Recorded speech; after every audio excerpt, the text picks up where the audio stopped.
Hello and welcome back to the Electronic Intifada's live stream for Thursday, May 21st. Thank you for tuning in. I'm Nora Barrows-Friedman with my colleagues Ali Abunimah, Jon Elmer, Asa Winstanley, and Tamara Nassar. It's day 958 of Israel's genocide in Gaza. Coming up, we speak with Roqayah Chamseddine, a southern Lebanese researcher and reporter, for an in-depth discussion on the current situation in Lebanon as Israel carries out near daily massacres. Later on in the program, Jon will cover week 11 of the battle in South Lebanon, and he'll report on the assassination of the Qassam Brigade's leader Izzeddine al-Haddad in Gaza City. But first, let's take a look at the news. Here's a brief summary of some of the latest developments this week in Palestine and Lebanon. Israel and its U.S. partner are continuing to violate the so-called ceasefires in both Palestine and Lebanon, killing and injuring people and destroying vital infrastructure.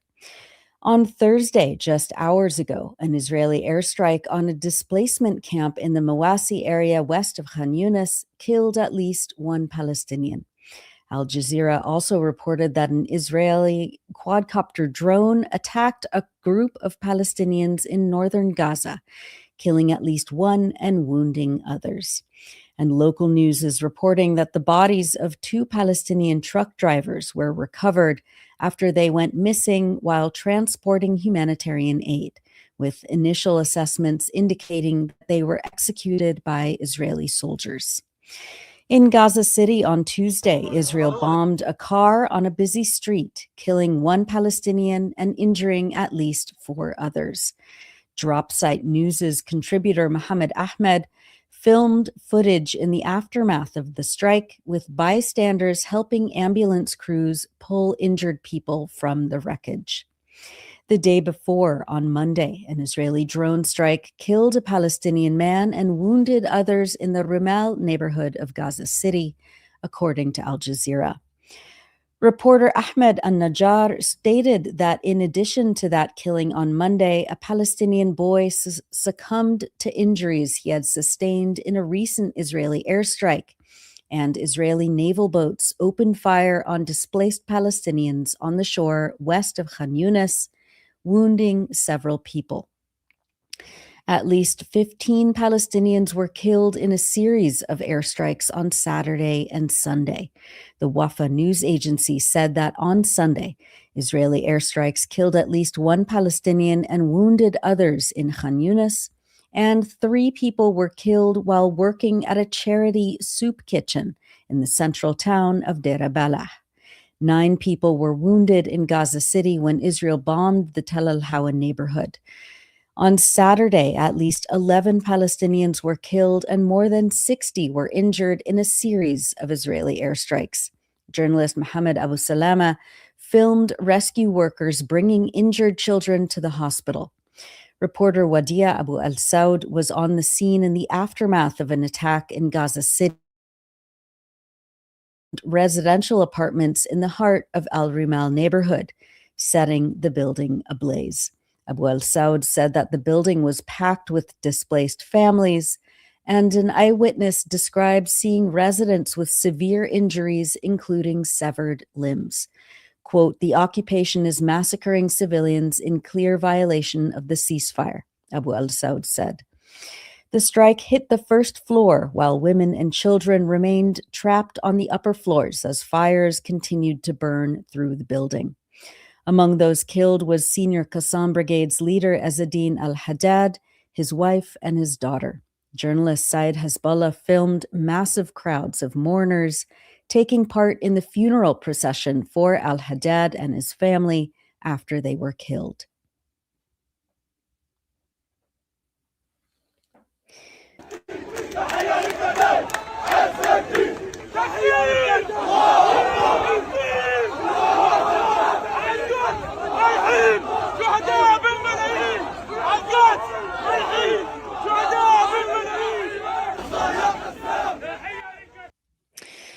The Palestinian Ministry of Health in Gaza warned that there is a severe shortage of medical imaging equipment resulting from Israel's ongoing blockade and the destruction of medical devices inside health facilities by the Israeli army.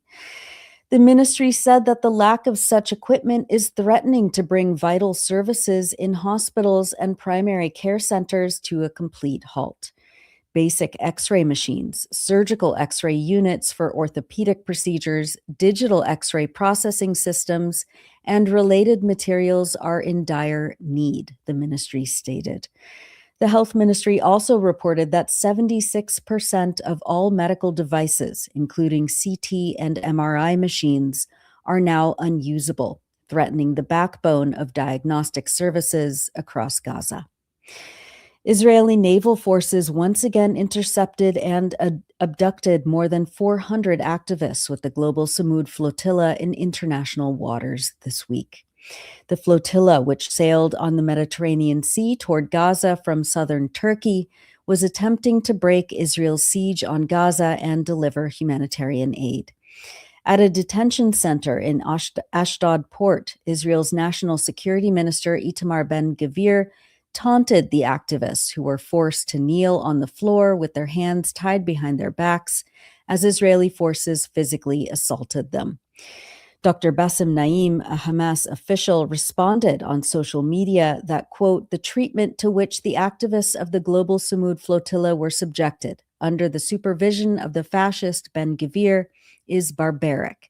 It reflects the mentality of a sick state that has no place within the civilized international community, and efforts must be made to expel it from all international institutions.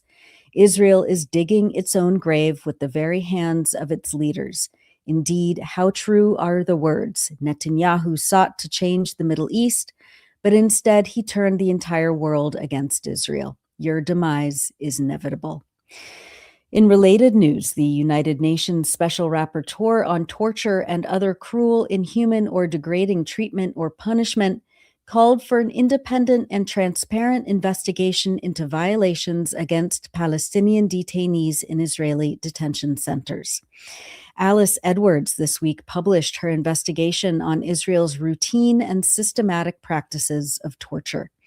Her report counted 52 incidents of different forms of torture or other ill treatment, and another 33 incidents of sexual torture and other sexualized ill treatment. Emergency measures introduced after October 7, 2023, exposed Palestinian detainees to torture, potentially unlawful deaths, incommunicado detention, and degrading conditions, Edwards said. It is my view that the number and cruelty of allegations compiled portray gross disregard by Israel of its duty to treat all detainees humanely and without discrimination. And this has encouraged, tolerated, and condoned torture and ill treatment, at times with support at ministerial and functional levels, the expert said. Right now, more than 9,000 Palestinians are being held in Israeli detention, of which 40% are in administrative detention, made up of around 3,200 Palestinians from the West Bank and 1,300 from Gaza, who are being imprisoned as so-called unlawful combatants. Turning to the occupied West Bank, a Palestinian man died on Monday, succumbing to his injuries after Israeli forces opened fire on him near the town of Beit Ula the day before. Mahmoud al-Amle was reportedly attempting to cross Israel's wall in order to find work on the other side of the so-called Green Line. The United Nations Human Rights Office stated that an average of 11 Palestinians per month have been injured while attempting to cross the wall for work since the start of 2026. Since October 2023, Israeli authorities have revoked or suspended most permits issued to Palestinians to access East Jerusalem and Israel for work and other purposes. Israel's finance minister Bezalel Smotrich this week boasted that he plans to expel Palestinian Bedouins from their land in the village of Khan al-Ahmar, which has long been a target by various Israeli leaders and settler groups. Smotrich's planned war crime is in response, he says, to rumors that the International Criminal Court may issue a war crimes warrant for him. The Hague keeps requests and plans for warrants confidential. The Associated Press reported that 𝐓𝐿 𝐄𝐥𝐞𝐿 did not say whether he had been formally informed by the court of the warrant or whether he was merely responding to media reports. Nevertheless, he said attempts to arrest him marked a, quote, declaration of war. In 2019, the Electronic Intifada's Tamara Nassar reported that in his bid for re-election that year, Benjamin Netanyahu wanted to schedule the full demolition of the village in order to garner political capital on the right, according to unnamed government ministers. Khan al-Ahmar lies in Area C, which constitutes 60% of the occupied West Bank and is still fully controlled by Israel under the Oslo Accords signed in the 1990s. This land east of Jerusalem in the so-called E1 zone is where Israel plans to expand its mega settlement colony of Ma'ale Adumim, completing the isolation of the northern and southern parts of the West Bank from each other and encircling Jerusalem with settlements. In 2018, Israel's High Court gave the government a green light to demolish Khan al-Ahmar and forcibly displace its residents, rejecting all petitions against the demolition filed by the residents. This week, the Electronic Intifada's senior editor, Maureen Claire Murphy, noted that an unnamed source told Israel's Haaretz newspaper that Karim Khan, the current ICC chief prosecutor, requested arrest warrants for 𝐓𝐿 and National Security Minister Itamar Ben-Gvir. In its report published on May 17th, Haaretz added that a diplomatic source said that Orit Struk, an Israeli lawmaker, and 2 Israeli military officials were also being investigated. The ICC has denied that new arrest warrants were issued in the Palestine case. It is possible that the applications for arrest warrants were prepared by Khan before his leave of absence, or that his request is still under review by judges, Maureen wrote. The Palestinian human rights group Al-Haq stated on Thursday that the International Criminal Court clarified that said reports were not accurate and stated that no new arrest warrants had been issued.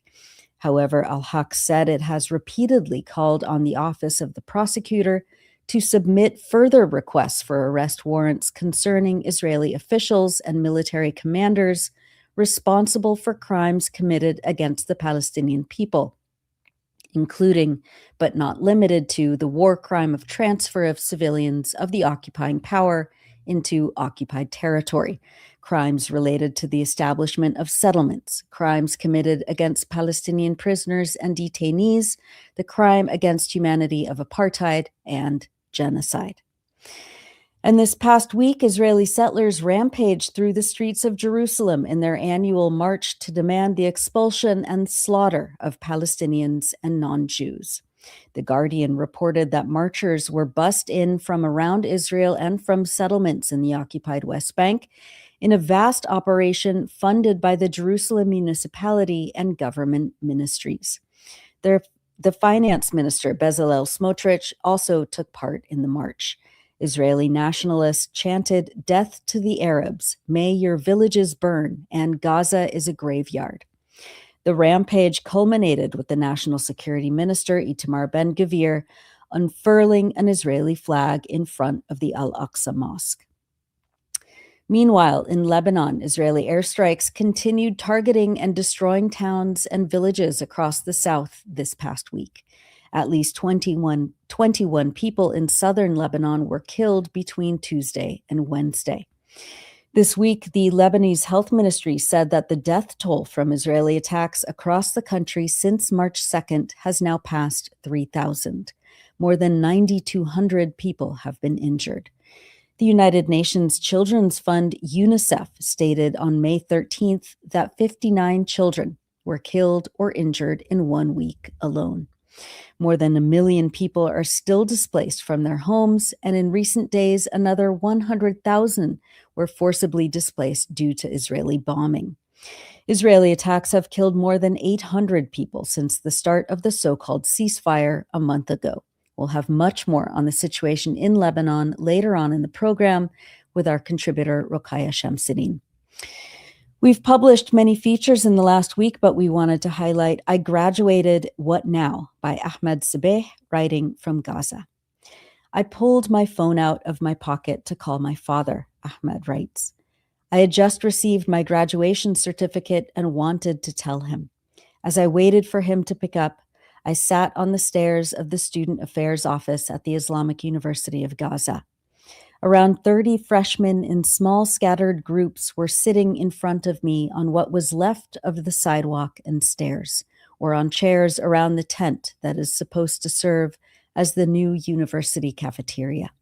Some had their books open on their laps, pages fluttering slightly in the air, holding their phones in their hands.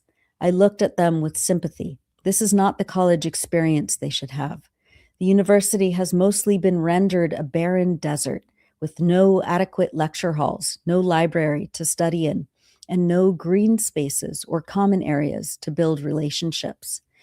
I put the phone in my pocket, relieved that I had finally received my certificate, and then double-checked with the worker that I had officially graduated. Mubarak, he congratulated me with a quick smile. I smiled back and thanked him before walking out of the student office. I sat on the stairs, pulled out my phone, and called my father while looking at the small groups of freshmen in front of me. My father replied, and I told him that I paid the tuition and got the certificate. Taib, okay, he said with a relieved tone. When are you coming home? I'll be there shortly, I replied.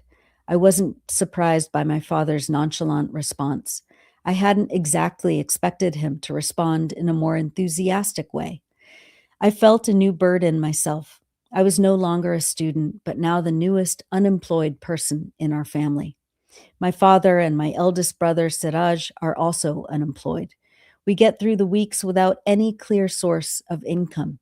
My father relies on the pittance from his old work as an accountant, while I contribute my income whenever I write and publish something.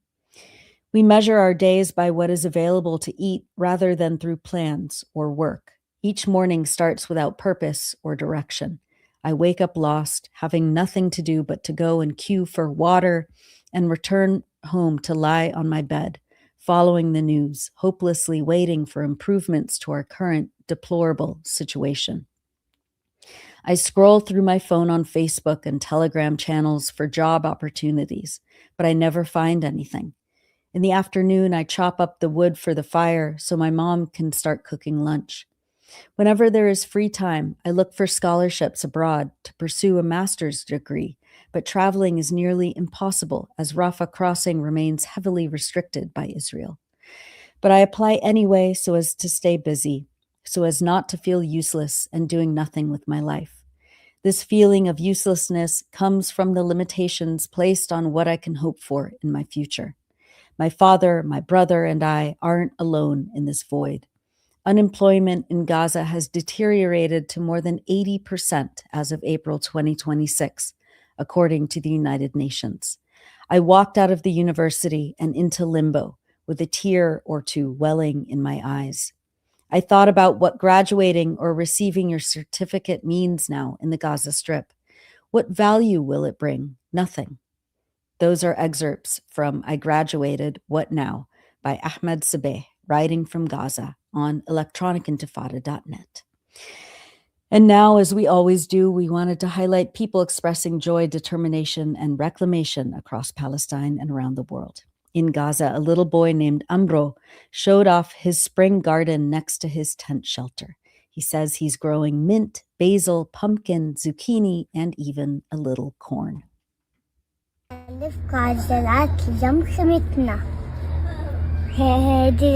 هذا نعنع، هذا ريحان، هذا البيت كله نعنع، وده كمان نعنع، هذا قرع، هذه كوسة، هذا صغيرة دولة.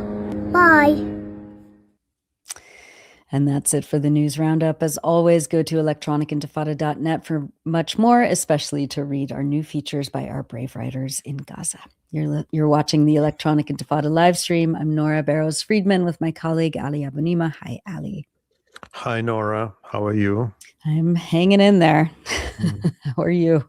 I'm good, thank you. Good. You know, that child at the end was so My God. just adorable. So cute. So But cute. I also almost feel like Ahmed's best story could have been part of our Gazans showing Yeah. resilience segment, because it must annoy and distress Israel no end that Palestinians are still studying, still Right. getting their diplomas, that the university is functioning in tents. But of course, as Ahmed's piece tells us, it's a very bittersweet reality, perhaps more bitter than sweet, given the lack of 80% opportunity in Gaza. unemployment. But Yeah. yeah, but still, it shows that Israel has not destroyed in any way the will of Palestinians to learn, to study, to Yeah. be fully human and full participants in the life of this planet. That's right. No, that's right. I mean, I just think about, the Islamic University of Gaza and what it was for so long. I mean, it was really a kind of prestigious educational institution across West Asia. And, of course, that's where our friend Rifat Al-Arir worked and taught. Many of That's, our writers studied there. yeah, In, so in many. fact, as you were reading Ahmed's story, I was thinking back to more than a year ago when we had our dear friend Abu Bakr Abid on the live stream. And you'll remember that this was before he left Gaza, so it was after the so-called ceasefire. Well, no, was it? I don't. No, it's It was after 2025. a so-called ceasefire, when he walked basically from Deir el-Balah to Gaza City, That's right.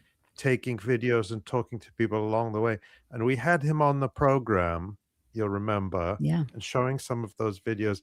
And we also showed some of those photos of IUG and other campuses from before the war, including some of the photos that our colleague Khalid al-Hissi, was Abu Bakr's classmate at Yeah. IUG, of the beautiful green campus before the genocide. And well, I'm just sharing what came to my Yeah. mind as I Yeah. was listening to you. Yeah. That was my point. Yeah. No, it's true. I mean, it's and and Israel really tried. I mean, they blew up every single hospital. They blew up every single university, and yet people rebuild, and Yeah. they're using whatever resources they can find, to put back together these institutions that make a community. And so, the fact that the cafeteria of one of the most prestigious educational institutions in the region, is now in a tent, but it's still there, and people are against all odds still going and making their studies and meeting with teachers. I mean, last week we read the story by another writer of ours who was going to meet her graduate advisor, and talking about the journey and all of these obstacles, literal obstacles. There's rubble strewn in the streets. It takes an hour to get somewhere where, 4 years ago, it took only 10 minutes. But that people are still determined to, as you said, be human and follow their studies and make their dreams accessible. It is remarkable, and Israel can't kill that. Yeah. So don't stop talking about Gaza. That's right. That's right. Well, we're also talking about Lebanon today. And we interviewed our contributor, Roqayah Chamseddine, who has been also traveling across Lebanon, South Lebanon, as Israel continues invading and destroying villages there. And we recorded this interview yesterday. Should we just go for it? Yeah. Okay, let's go to that interview, and then we'll be back. You're watching and listening to the Electronic Intifada live stream. I'm Ali Abunimah, here with my colleague Nora Barrows-Friedman On Tuesday and overnight Wednesday, Israeli airstrikes killed at least 21 people in southern Lebanon. This included an attack on a single house in the village of Der Qanun al-Nahr near Tyre, which killed at least 12 people, including 3 children, according to local authorities. Last week, Israel and Lebanese authorities agreed to extend by 45 days a so-called ceasefire that was supposed to take effect in mid-April, but in practice never has. Israel never stopped attacking Lebanon and occupying parts of its territory throughout the so-called ceasefire, killing civilians and systematically destroying villages across the country's south. Lebanon's main self-defense force, the resistance movement Hezbollah, has been fighting back fiercely, targeting the Israeli military, as we've seen in recent weeks in the reports from our colleague Jon Elmer, and we'll have another one coming up shortly. This week, the Lebanese health ministry said that the death toll from Israeli attacks across the country since March 2nd has now passed 3,000. More than 9,200 people have been injured. Hundreds of thousands of people are still displaced from their homes, and in recent days, another 100,000 were forced to flee. Israeli attacks have killed more than 800 people since the start of the so-called ceasefire a month ago. According to the UN, Israel continues to target healthcare. Earlier this week, a double-tap strike in the city of Ma'arke in the south reportedly killed 1 paramedic. On May 16th, Israel attacked a health response point in the city of Qana, as well as areas near a hospital in Nabatiya Governorate. Since March 2nd, the World Health Organization has recorded 169 attacks on healthcare, resulting in 116 deaths and 263 injuries, including 23 attacks and 18 deaths on healthcare since the ceasefire was announced. Joining us now from Lebanon is Roqayah Chamseddine. She is a Southern Lebanese researcher and reporter and co-host of the Delete Your Account podcast. She is a media associate at The Cradle and is currently forcibly displaced from the Dahia, Beirut's southern suburb. She joins us now from Beirut. Welcome back to the Electronic Intifada live stream, Roqayah. Thank you all for having me back on. It's honestly an honor to be here with you. It's good to hear you, Roqayah. It's really good to hear you. Thank you. As we're speaking to you, efforts are still underway to rescue people in the aftermath of that massacre in Der Qanun al-Nahr. What more can you tell us about the situation there? There's also news coming in of massacres in other towns. Give us an update on the situation. So over the last 48 hours alone, Israel's escalation across the south has continued hitting multiple towns. Every morning I do an overview and it's dozens of towns before mid-morning. So in Dir Qanun al-Nahr, it was a single airstrike that demolished an entire residential home, killing 12 people, and they included the children from the household 𝐓𝐡𝐞 𝐄𝐥𝐞𝐿 and his wife Zahra Najdi with their 3 kids, Maria, Malika, and Muhammad. And there are still rescue efforts ongoing because there's 3 people who were still missing, and there were concurrently strikes in Nabatiya and 𝐓𝐡𝐞 that targeted local relief networks. You mentioned briefly, Ali, about how many people are being killed. So people have to imagine they're committing these airstrikes. Their warplanes are bombing our villages, killing people who were forcibly displaced into other villages. And then once the airstrike has ended and there's a brief moment where rescue forces can come in, they're hitting them again. And yes, they've killed 116 so far, but they've also targeted people in these villages who were distributing aid. One of the most notable ones was recently, yesterday, a Lebanese municipal council member, Nasser, he was attempting to distribute bread. They targeted his vehicle with a drone strike and killed him. There are photos of the van, and all that he had was bread inside his vehicle. And there's the issue of forced displacement announcements that are happening every single day. These are what, 𝐓𝐡𝐞 comes out and says, what the Western media likes to say are warnings. They're not warnings. They're telling us we're going to bomb your village. You don't even know how much time you have to leave.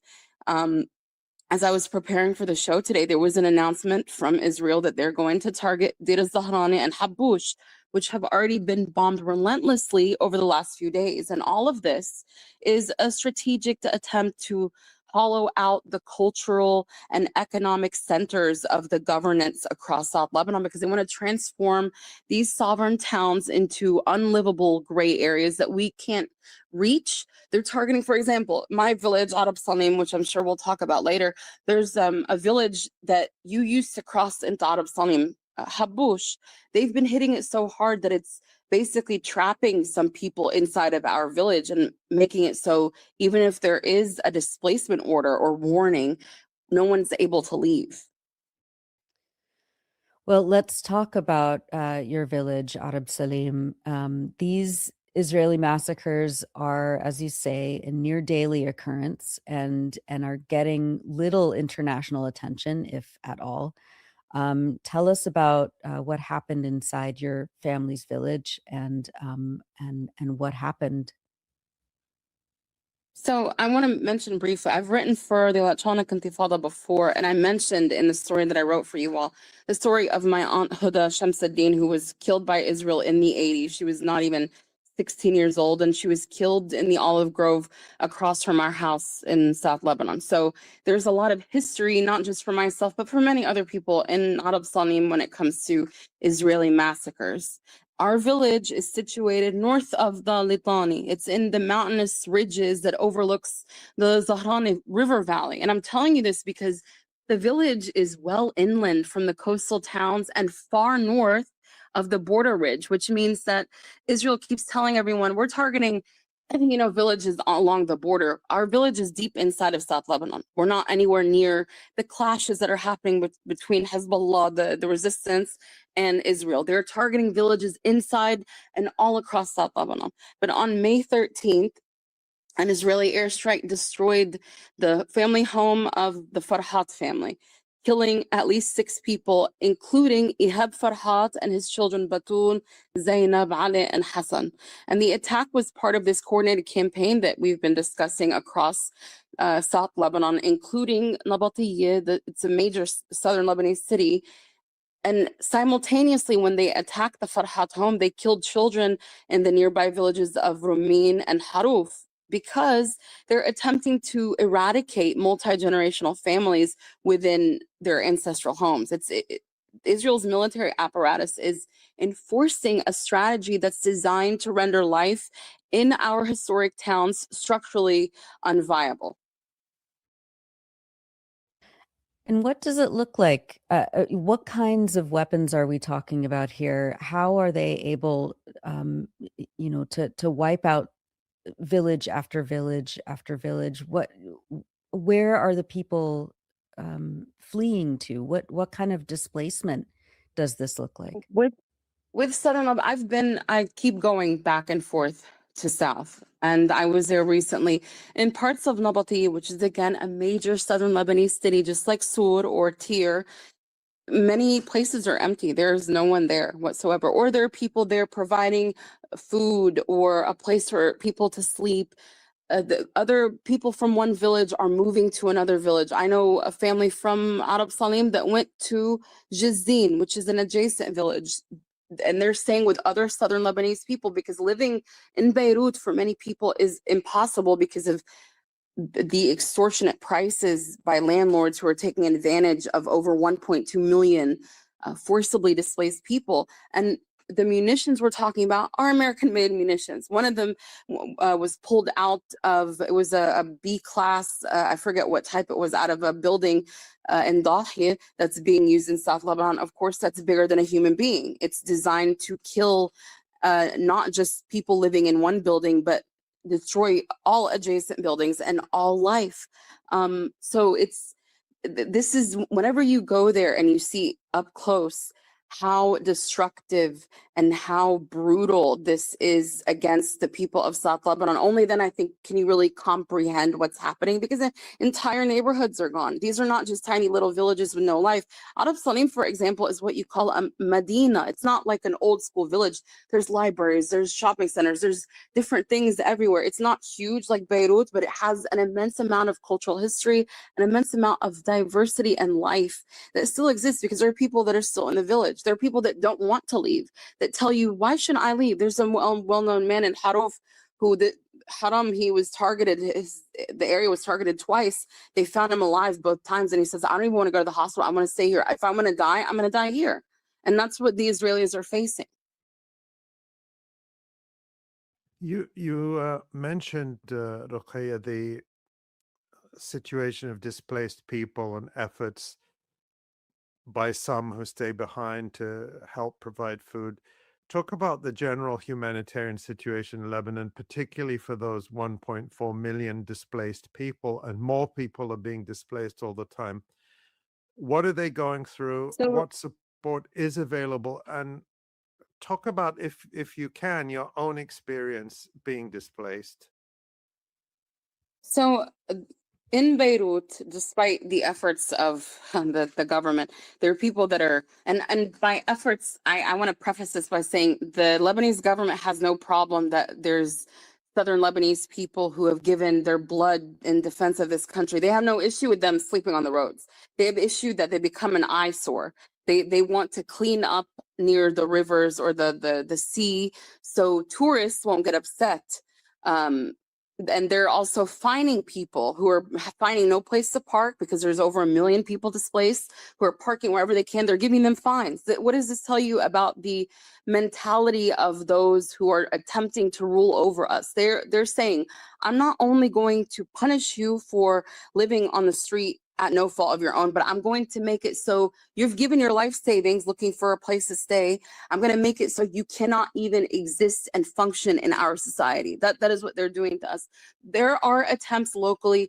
There's different institutions, but all of them mostly are led by Harakat Amal, the Amal movement, which is also a resistance faction that is on the side of Hezbollah, and organizations associated with Hezbollah, because they're the only social services, and they're providing it as something that they've been doing for decades. This is not anything new. The only people that have ever rebuilt a single home, put a single brick in Dahi or in South Lebanon, have never been any state actor. The Lebanese government, after Israel killed members of their own Lebanese security forces, they didn't even provide an ambulance to carry the bodies to the funeral. Harakat Amal did. That's what we're dealing with. And when it comes to me, I don't talk too personal about my displacement, but I've been displaced for over a year.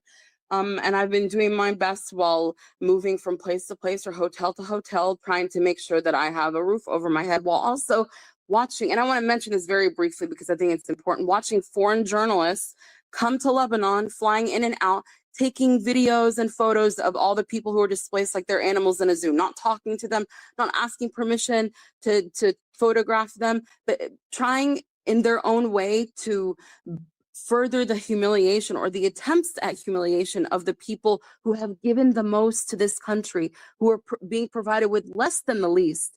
The way that the Lebanese state has treated the people of South Lebanon and of Dahi, who are not just Shia, but come from, most of them are, but come from diverse backgrounds. They're telling them, we're going to stick the knife in and twist it. And you can see it everywhere you go. Well, you do talk to them, Roqayah. You're with the people, you're of the people, you are, as you said, yourself displaced. Obviously, there's 1.4 million stories. But what are some of the things you're hearing from people in terms of their morale? Who do they blame for the situation they're in? What are they calling for? Just what are some of the things you're hearing?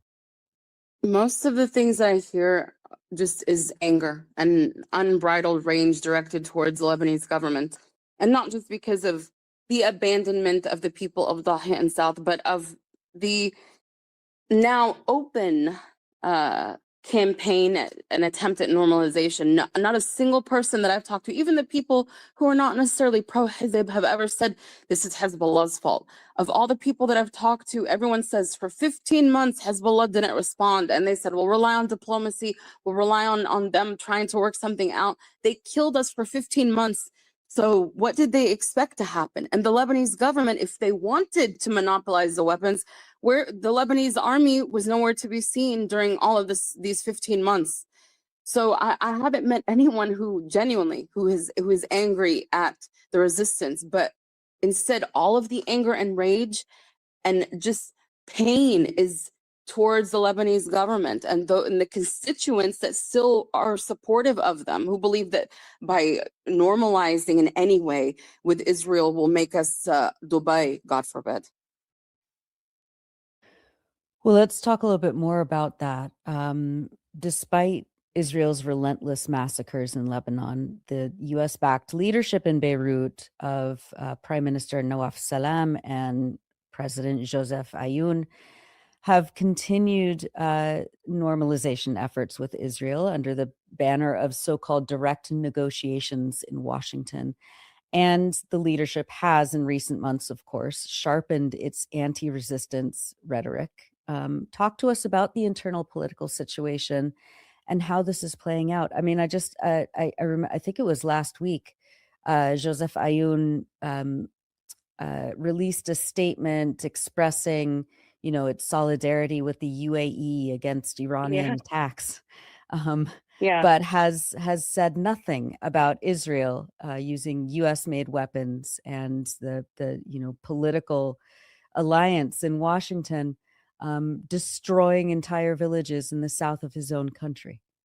Exactly. And a woman from South that said in part that if a breeze hits the Gulf states, Joseph Aoun rushes in their defense, but he watches the blood in the south continue to spill and says nothing. But the recent actions of the Lebanese government and the political establishment in Lebanon that's on the side of the Lebanese government represents a really dangerous capitulation that threatens our sovereignty. And the U.S. in this situation is exploiting Lebanon's military and economic vulnerabilities to push this coordinated cognitive war that's aimed at reframing normalization with Israel as this pragmatic necessity rather than one of them is it's a violation of the 1955 boycott law, which Israel is trying to make a point to undo. But it threatens our sovereignty in general because we're allowing, or the Lebanese state is allowing, Western-sponsored technocrats and these U.S.-aligned politicians to entertain diplomatic overtures so that are going to end up having us become another vassal state. All of these are attempts by state actors to marginalize and pressure the Lebanese resistance and the Lebanese resistance community into disarming. And they're being framed by Aoun and by Salam and by Youssef Rajeh, who's our foreign minister, and the rest of the cabinet as being done for national security. But we know this is in direct service, to Israel and to the U.S. And I mentioned before, not a single day passed since the 15-month before March 2nd that Israel didn't kill someone. I was making a list. On average, they're killing 4 people a day.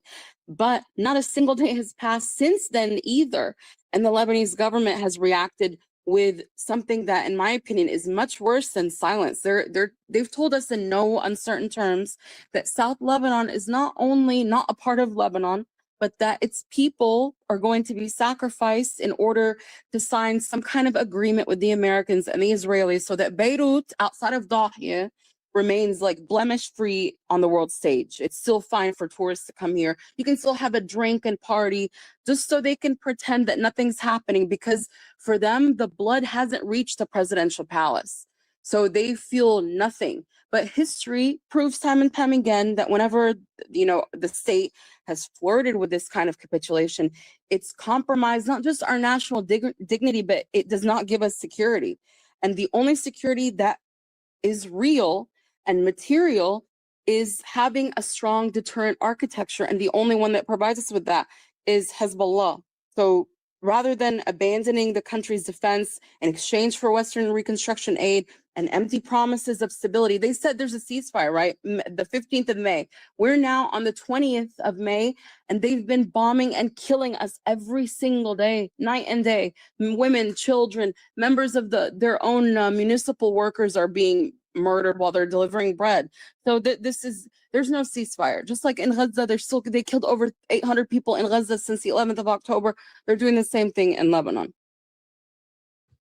And, of course, Lebanon could learn from the experience of the Palestinians and the so-called Palestinian Authority, which has surrendered everything to Israel, and even more than Israel has asked for. And the reward for that is escalating ethnic cleansing and killings and massacres across the occupied West Bank, which is supposed to be the area where the Palestinian Authority is in control, and of course the ongoing genocide in Gaza. And we talked recently with the analyst Mohammed Shahade about the American demands being funneled through the so-called Board of Peace for the complete disarmament of the resistance in Gaza, not in exchange for peace or Israeli withdrawal or the return of refugees or anything like that, simply in exchange for Palestinians in Gaza being allowed to have basic humanitarian needs like food. And of course, with no guarantee at all that even that would be allowed. So, of course, the resistance in Gaza, as we discussed, is not likely to capitulate to that. Do you think it's any more likely that Hezbollah or its allies in Lebanon would capitulate to either the American demands or the demands of their proxies in the Lebanese government in Beirut? No, not a chance in hell, honestly. And if you listen to people on the ground here from South Lebanon, from Dahi, they said if God forbid Hezbollah decides to disarm, we're going to create a new Hezbollah. There's no way that this will happen, because and not only that, the history between us and Israel didn't begin yesterday or March 2nd or the 15th. I mentioned my aunt Huda for a reason. The history goes back to the 1940s of Israel depopulating our villages, killing scores of Lebanese people. There are the 7 villages that were depopulated during or before the Nakba. The 7 villages in South Lebanon. This is all well known, and there's too much blood between us for anybody with a shred of dignity to then say, you killed my brother, let me shake your hand. We refuse. We will reject this, not just our generation and our parents, but the generations to come. This will not pass without some kind of upheaval that, in my opinion, needs to happen. One point I'll mention, Tamara, I just put in the chat an article by a recent article by Professor Joseph Mesad in Middle East Eye about the history of Lebanon, in which he challenges a myth that you hear often in Lebanese politics from those who support this position of normalization with Israel. They say, the Lebanon is being dragged into the wars of others. That's the phrase they use. They say, that Lebanon should have nothing to do with any conflict between Iran and Israel, or between the Palestinians and Israel, or other countries and Israel. And, Lebanon, we have nothing to do with that. And this article from Professor Joseph Mesad shatters that myth and underscores the point that you just made, Roqayah, that the attacks on Lebanon, Israel's attacks on Lebanon, and Zionist schemes for the conquest of Lebanese territory predate the expulsion of the Palestinians and predate the Nakba by years. And not only that, but some of the right-wing forces in Lebanon, which are aligned with Israel tacitly or sometimes in the past openly, their relationship with Zionism goes back as far as the 1920s. So the idea that they're just doing this out of sort of national interest or national security is belied by the historical record. So exactly. I just want to point. They like to frame this as an issue with, oh, Hezbollah is acting on behalf of Iran. Where was Iran during before the Nakba? Where was Iran during the time when South Lebanon was known as Jabal Amen? There's so many things that you begin to learn as you grow older, being Lebanese and learning your history. Why, for example, there are Palestinians who say specific words that only Southern Lebanese people say. It's because of how close we were to occupied Palestine, so much so that there are Lebanese who are still alive to this day who know parts of Palestine better than they know parts of South Lebanon. So this idea that Hezbollah is fighting on behalf of Khomeini or fighting on behalf of Shi'ism or this is a way for them to cover up the fact that history says otherwise. And like George Habash said, shame on my hand if I shake the hand that swept the necks of my people. So whether it's indirect negotiations or direct negotiations, we do not want any peace with the people who are killing us and who have been killing us for decades. That's it. There's no peace with them. It's either this entity ends and we live, and that's it. Oh, go ahead. No, go ahead, Nora. I was just going to say, you know, your work documenting not just what's happening in South Lebanon and in Beirut, but linking these histories. I mean, I remember just a few weeks ago, you had a post on Twitter about how, you know, people say, you know, what's been happening to Gaza is now happening in Lebanon. But as you say, these histories, these legacies of resistance to this colonial entity has been just intrinsically linked since the beginning. Right. How That's do why you? they hate us, Yeah. honestly. That's why there's so much animosity towards South Lebanon from the Lebanese government and from people who are supportive of the idea of us becoming a Western vassal. The history of South Lebanon is directly tied to the history of Palestine. Our men died fighting in support of the people of Palestine before this entity was created. They killed countless of our men who were helping the Palestinians in resisting Israel. Like that's why I always want to say this didn't happen whenever they began attacking Gaza this year or 2009 or the years before. This began over almost a century ago. And that's why it's so important for me. Anytime I hear someone here say in Arabic, they say, "Shu khasna bi Gaza?" Like, what do we have to do with Gaza? We have everything to do with Gaza because we have everything to do with Palestine. And the liberation of South Lebanon and the liberation of Gaza is directly linked to the liberation of the entire region.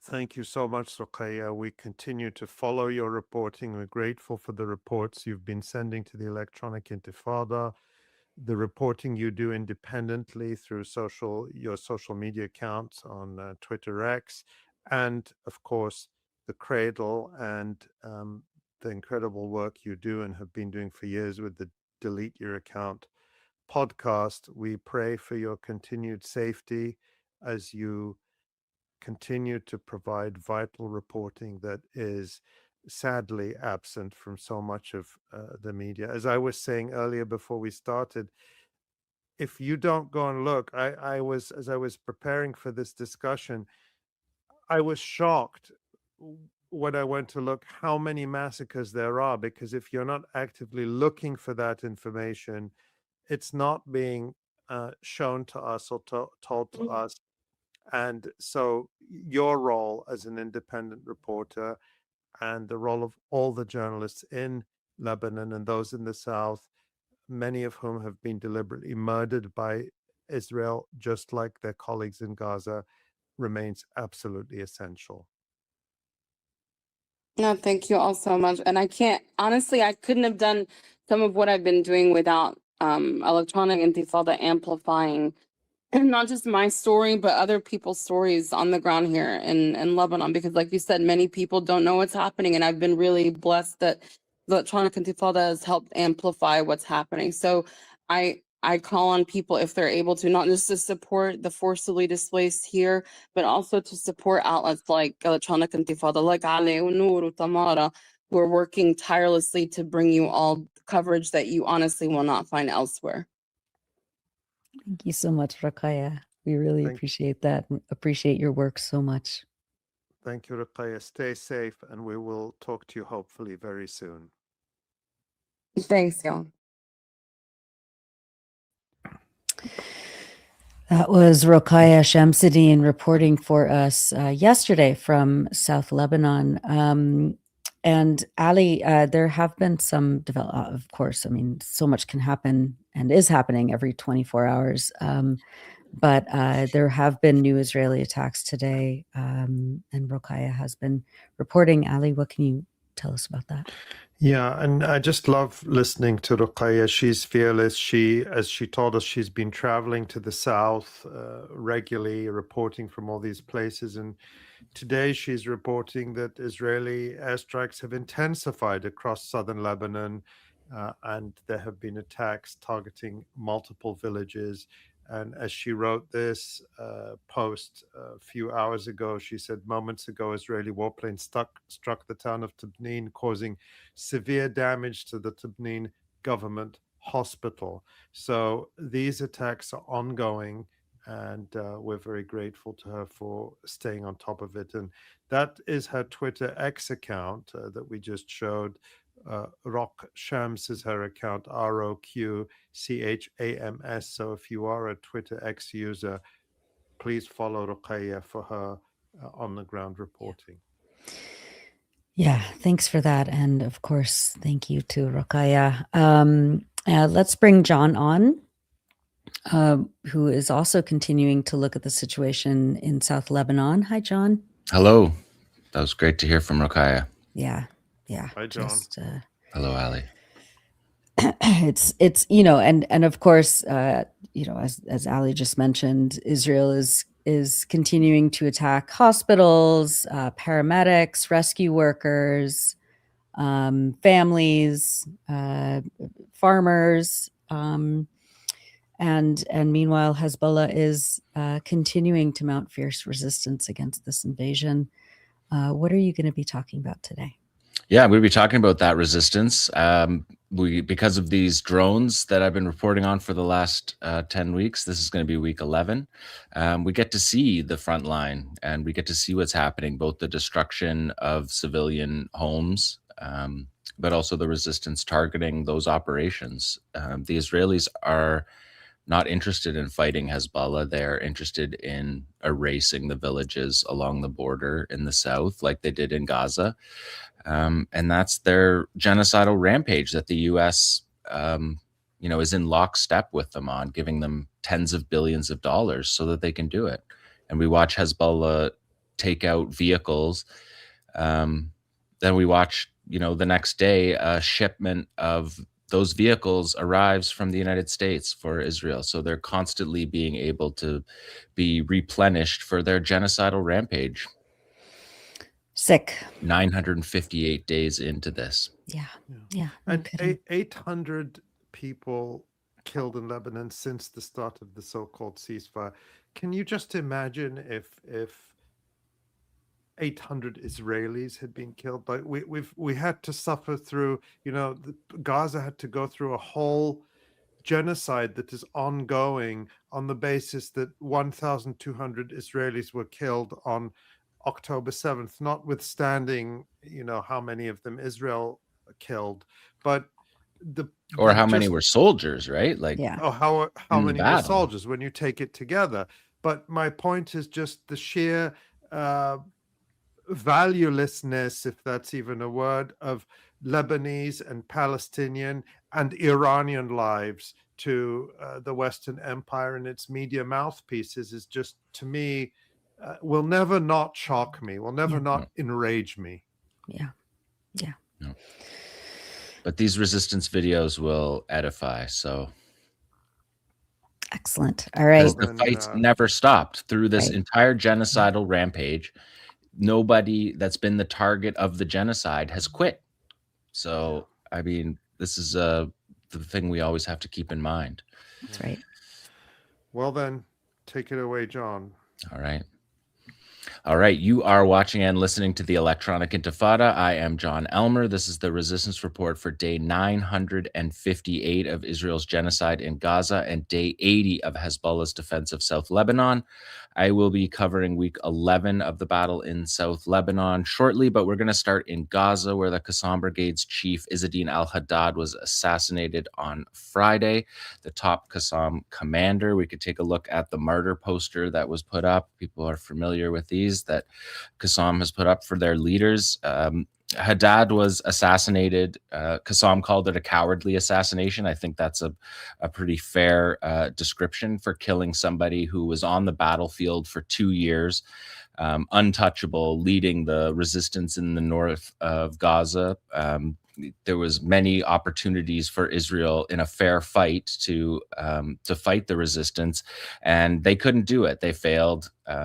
His nickname, like pretty much every 𝐤𝐶 commander, is, the ghost of 𝐤𝐶, or some form of being a ghost, because the Israelis could never find him, even though he traveled back and forth to the front lines all over. He was in charge of the reconstruction of the 𝐤𝐶 brigades in the north during the battle.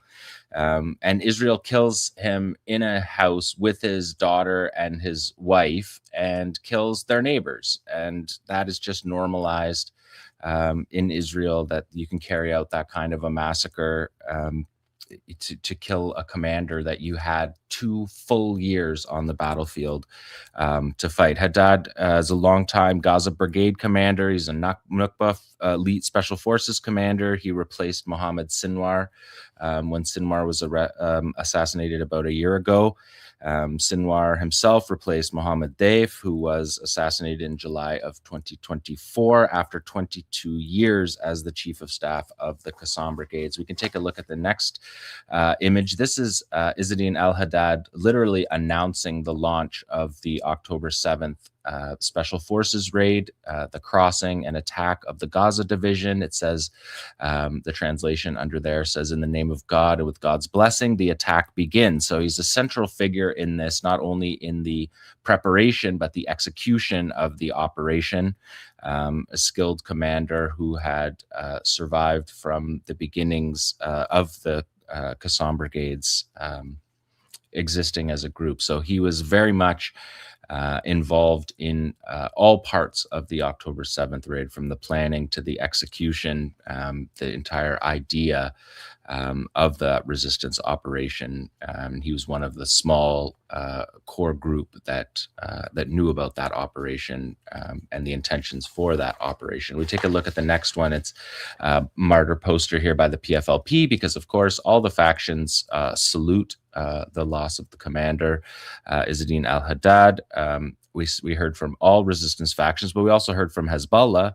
Hezbollah said this is a flagrant violation of the ceasefire agreements, which reveals the extent of the enemy's contempt and breach of all covenants and treaties it makes, and confirms that its thirst for bloodshed is what governs its mind and its actions, and that all negotiations and all agreements it signs are nothing but a waste of time. That's what Hezbollah said after the assassination of 𝐓𝐻𝐻𝐿 al-Haddad. We can look at the next slide, because Haddad was actually, with his face blurred, but he was the guest in the really important Al Jazeera documentary, What is Hidden is Greater, program on October 7th operation. And that was in January of 2025. If people want to go watch that, there's a lot of really important unheard discussions. Like, we don't hear from these commanders in this way, and we heard from Haddad all through the documentary at length in a way that I think is unprecedented in terms of time, and the fact that it was in the middle of the battle to do that interview. It was pretty impressive. And of course, he explained that the operation was because of the prisoners. It was to free the prisoners, and that was the goal of the operation. And he also thanked the Axis of Resistance for all of the role that they played in that battle. And he called it, he said that their names would be recorded in history for their resistance. Hezbollah, the Iraqis, the Iranians, Ansar Allah in Yemen, the Yemeni armed forces, of course. So again, always saluting the unity of fields. And that's what we saw in this documentary. If people haven't seen it and they're interested in the resistance report, they'll very much, it's a very important documentary by Al Jazeera. And the next slide, we now have the new commander here. On the right side, there is Mohammed Odeh. He is the new chief of staff. On the left, you see, this is in the planning room before October 7th. They've got the map of the Gaza envelope set out there, which the commander, Mohammed Odeh, he was the commander of military intelligence within 𝐓𝐿. So he was very much involved in getting the intelligence that led to the devastating attack on the Gaza division, which collapsed it in literally minutes because of the preparation, because they knew how the bases functioned. And that was Mohammed Odeh's role there. You can see him here with Mohammed al-Deif. The assassinated commander is on the left there. That's Abu Ubaidah that you see, Hudayfa al-Khalut, and that's Rafa Salame, who was the Khan Yunis brigade commander, but he's also a top aide to Mohammed al-Deif. And then on the right side of that picture, you see Mohammed Odeh. So he was the intelligence chief. He was the lead overseeing the failed Israeli raid in 2018, the intelligence raid that 𝐓𝐿 foiled and took over all of the recording gear that Israel attempted to get to record inside of the tunnels. He goes all the way back to 𝐓𝐿, to pre-𝐓𝐿, to the counterintelligence force, the Majd force that was led by Yahya Sinwar, that was tasked with routing out collaborators. So he's just a core member of the military council. He is an obvious choice to lead the group. And during the battle in Gaza, he was responsible for the battle in the north after Izz-ad-Din al-Haddad took over as chief of staff. So he worked closely with Haddad in the north through all of that. So everything we know about the battle in Gaza, these are the leading generals that were behind it. And so there's a new chief of staff for the 𝐓𝐿 brigades after the assassination of Izz-ad-Din al-Haddad. Let's go to Lebanon now. We're going to report on the same thing we've been doing for the last 10 weeks. This is week 11 of covering the battle in South Lebanon. We're looking at the map here. The key areas to look at are Nakura on the western coast there, and just a bit north of there, Bayada is where there's been a lot of fighting. Bint Jbeil, and a bit to the west of Bint Jbeil is Jabal Blat, an Israeli base that was set up inside Lebanon during the ceasefire. I'll show you a map shortly with those on it. But then up, following up the Galilee Panhandle that you see on the right-hand side there, with Metula at the north, just about 3/4 of the way up the Galilee Panhandle is Hula. And there's another Israeli base that's there. And a lot of the fighting has been in those river valleys to the north of Hula, up to the Litani River at that point where it's the closest to Israel. And of course, as Roqayah said, 1.4 million displaced in Lebanon, 55 towns and villages slated to be erased. Many already have been. This is just Israel's genocidal rampage in lockstep with the United States and tens of billions of dollars in aid. It's just a continuation of the genocidal war now against the people of Jabal Amal in South Lebanon. And it's everything that we have seen in Gaza, we're seeing again in Lebanon.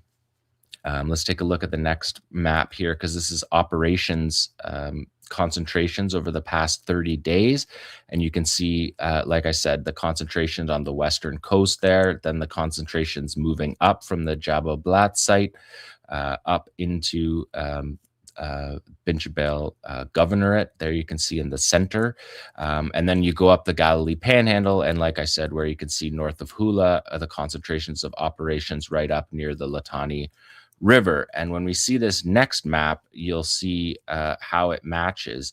Those are the 5 bases that Israel set up inside Lebanon during the ceasefire, and they've used those as the jump-off points for their invasion. And today, the key ones we're going to focus on are the second one in from the coast. That's the Jabal Blat site. We're going to see that site hit multiple times, and then going up the Galilee Panhandle to the base that's called the Abad site that is near Hula.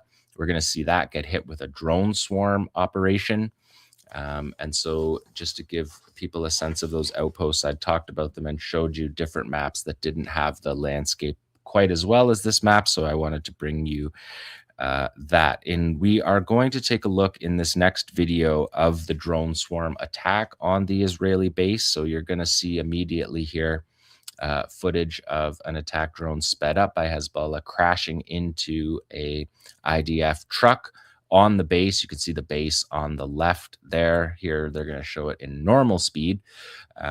Again, these are the FPV drones. You're talking about $400. I think you can get them for $250. And then you have the, okay, watch here with the truck. So the truck sees the drone coming, sees the warhead, slams on its brakes, and the warhead hits directly. So this is now drone number 2 entering the base. Drone number 2 is going to look and do a battle damage assessment of drone number 1. And there you see the truck there in poor shape, to say the least, after getting hit by an RPG anti-tank warhead. But that's the second drone. This drone's now going to come up to his target. So he does a battle damage assessment, and here he's going to smash into what looks like an electrical station on the back of a 𝐓𝐡𝐞. This is obviously an important it's basically a miniature power plant on the back of this truck. And of all the choices that they hit that. That is key to the air defense system that's on that base running. And there you can see the battle damage assessment from the third drone showing that vehicle completely destroyed. So Hezbollah this week's shown us a bunch of battle damage assessments. So after filming that, this third drone is now going to come up to his target. So each drone is carrying out an attack and also carrying out a battle damage assessment. So answering a lot of questions about what happens. Here he goes right into the throat of this Merkava tank here. We haven't seen too many of that with the barrel, with the gun barrel pointed up. That's certainly not the strongest part of the tank for sure. You can see it's separated out there, and he hits that dead on. And there you see from the fourth drone, the third drone hitting the tank. And so you can see the smoke coming up there from the tank. We're going to see it again from a different angle. But this drone is going to do the battle damage assessment for the previous drone before this drone goes up and carries out its attack. So you can see the smoke there on the right rising up from the tank that was struck. And you can see a little bit to the left, that's the 𝐓𝐡𝐞 in flames still there, you see, as it passes over. Now it's going to target the other 𝐓𝐡𝐞 and take out the base's power station, the electrical station for this base. So again, targeting has adaptations on the battlefield for targeting that we're seeing from Hezbollah is really remarkable. And that drone swarm attack on the Abad site was a significant one this week. Let's take a look at the next video because they continued the operation on this same base. They're going to hit one of the troop transport trucks. You can see it there driving up the mountain to the base. All of these bases inside of Lebanon that have been set up are on the high ground. So Israel knew to take what ground to take because it's the security zone from the 1980s and 1990s. And they knew where the important hills were to take for overwatch. But here, this drone has spotted this troop transporter.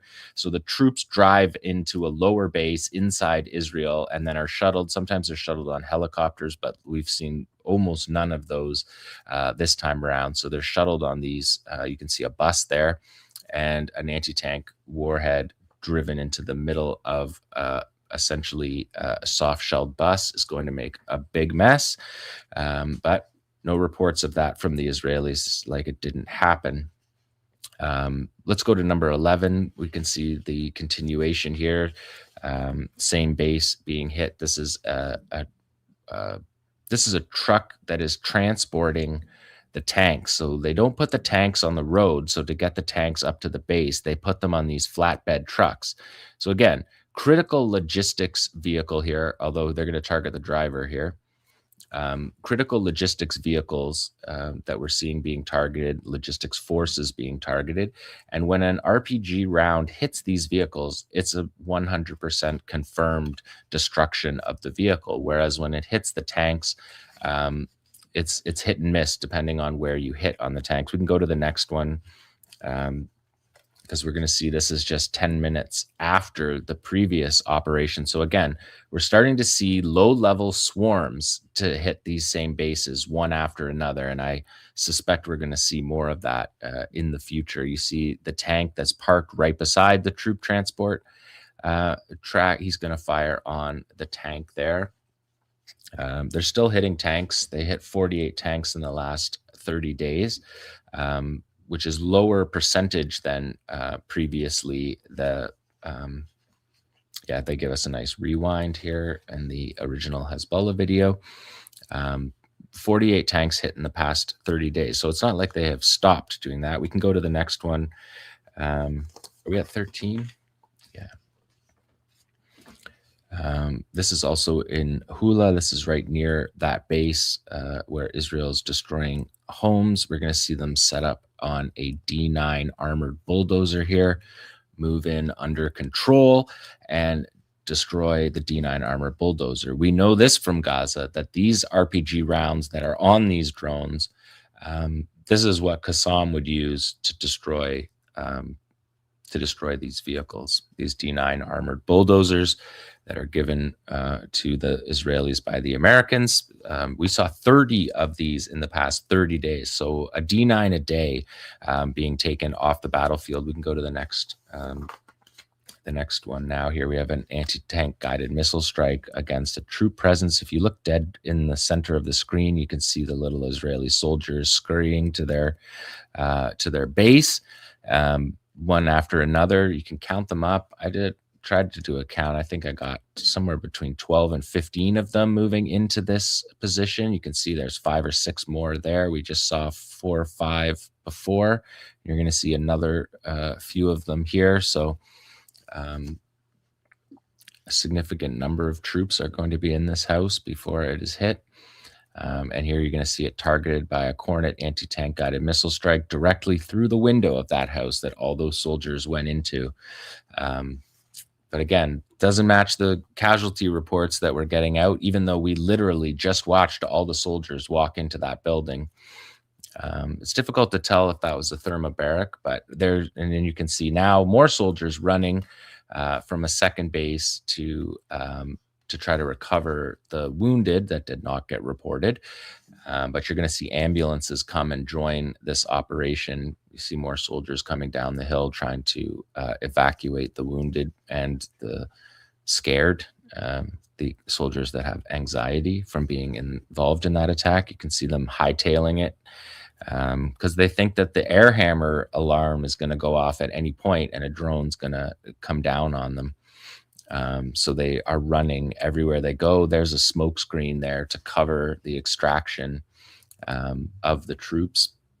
So they're trying to cover up. There's the ambulance coming down the hill to extract casualties that didn't get reported. And there you see the ambulance leaving. So we can do casualty reports just by watching videos. We don't need the Israelis to tell us. But it is always interesting to see that they don't tell us. And that's going to be a repeated theme on this week, as it was last week. So significant operation to hit with Kornets, a significant missile to be sending into a building full of soldiers. The shrapnel alone from that blast is devastating. Okay, we can move to the next one now. We're at 15. Yeah, we have a thermal imaging camera here that we're going to see. There's a Merkava. This is in Kfar Kala. You can see the tank in behind there, hit by the Kornet anti-tank guided missile sites. We're assuming these are Kornets because The 𝐓𝐡𝐞 has a camera on board, and you would assume that we would see the onboard camera. So I think all of these strikes that we're seeing are coordinates. You can see that's a significant hit. They're going to see it here from a second camera that's not a thermal camera, and you can see it much more clearly. Direct strike, again, one of 48 tanks in the past 30 days that have been hit. Again, this is in Kfar Kala, so we're still in the same area. Now, these are operations in Der Syrian, which is in the Litani riverbed area. You can see what NATO countries might call a target-rich environment, although they talk about civilians like that, and the Hezbollah fighters here are targeting. See, skipping the 2 armored vehicles and going for the excavator, which destroys it. We can go to the next one too, because there's a second excavator in the same area. So they're just plucking where these excavators are coming to destroy villages. Hezbollah's plucking these out. They got more than 18 of these in just in the last 30 days. Again, he's got a choice here of a D9 armored bulldozer or a excavator, and he goes for the excavator because the excavator is a 100% guaranteed hit. Pretty much 100% guaranteed hit on the D9s as well, but the excavators have nothing. So we haven't seen a battle damage assessment of these, but these will just explode. By the time the dart pierces, the gas tank will explode, and that'll just be left as a husk. Number 18, we're in the same area here. They're just picking off vehicles one after another in this riverbed. We saw last week a half a dozen videos I showed you from this week. You can see how they're trying to conceal all of their vehicles behind trees and whatnot. He flies by. He's got a whole bunch of options. Again, here, he's going to choose the D9 out of these options. Once he gets balanced, and I mean, all of these flights, as I've always said, these are reconnaissance flights too. So they get this data. They're all watching it back at their base. There's the hit on the D9. And then they can plan their next operations. The resistance has this capability now of overwatch, of coming in to have intelligence that previously only used to be. We can go to the next one here. It's also in Der Syrian. But this we're going to see them chasing soldiers here. They go one in each direction.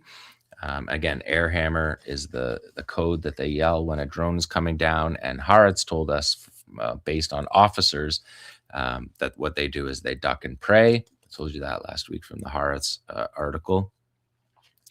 You can see the soldiers here who are also not reported wounded in this area. Hit. We can go to the next one. Is another chasing of a soldier. This is in Taipei. Destruction of the village is, you could see the targeting of the solar panels on those buildings, cutting roads. Those are roads that are cut by the Israelis because they're afraid of driving on the main roads.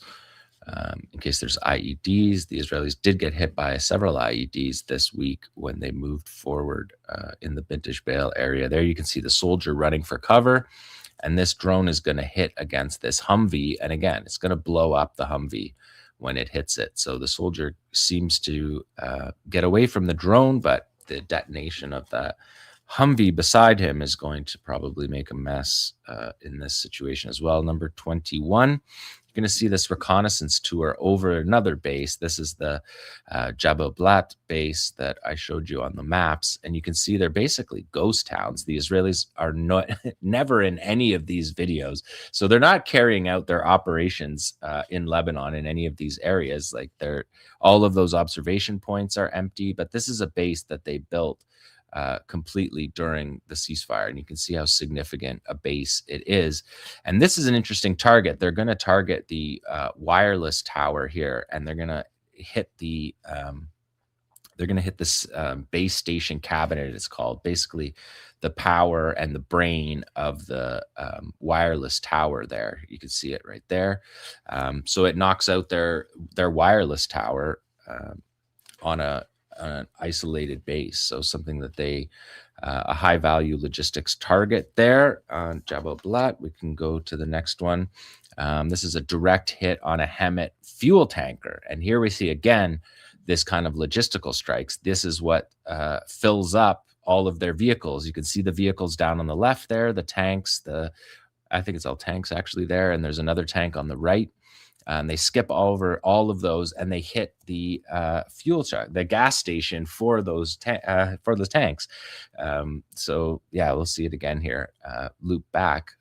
Those are the 𝐓𝐡𝐞 vehicles that we saw being unloaded. Being unloaded at the docks for the Israelis from the Americans, and the Israelis brag about how they're totally and completely dependent on the United States to carry out this genocide. And if these shipments stopped, the war would stop immediately.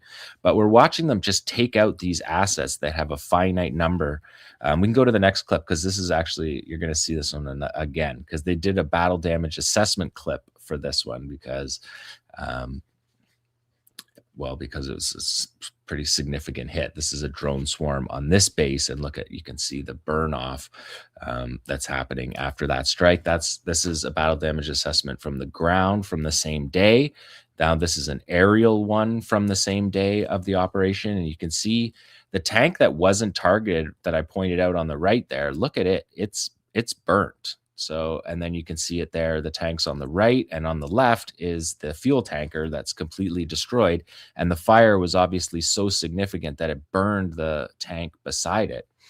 And then there's one more here coming up. Okay, yeah.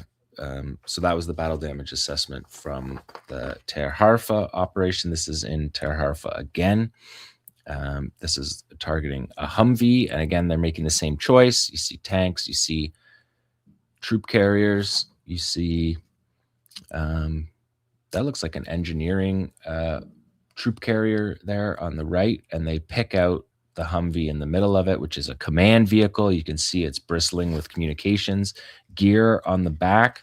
So it's a main hub for their operations, and they take that out. They take a command and control hub out instead of targeting the tanks that are, they're a hit and miss. The tanks are built to stop this weapon expressly. So we can go to the next one here.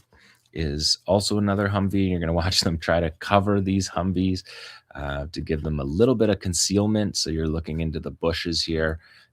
With tree branches over top of it, and it's still going to get hit. Here, another Humvee.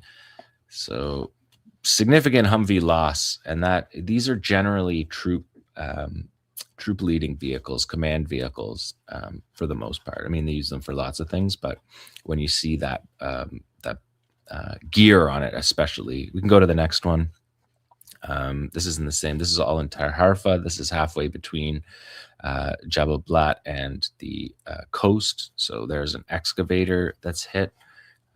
18 excavators knocked out in the past 30 days, and more in the last couple of days that we've seen. Significant losses. So these are definitely battlefield losses. We can go to the next one, because in the resistance in Ter Harfa here, they wanted to show us a battle damage assessment from these operations. So I showed you this operation last week. This is their base, the Israeli base. You can see the vehicles parked beside it, and they put this drone. I showed you it last week. They put the drone through the front window here into the base.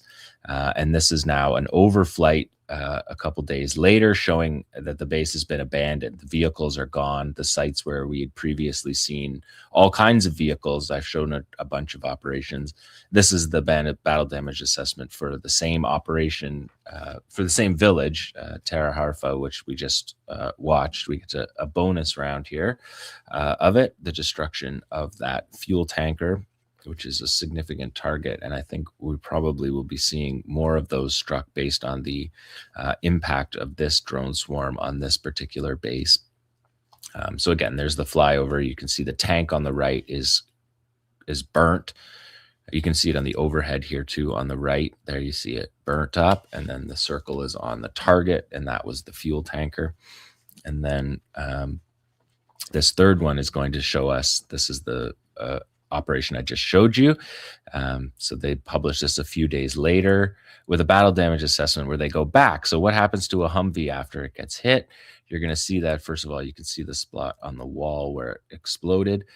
And you can see basically it's just a bunch of twisted metal with all of its, the rest of it destroyed. And you can see this from over top there, again, up against the building, completely destroyed. So battle damage assessments, that's what we got this week for the first time.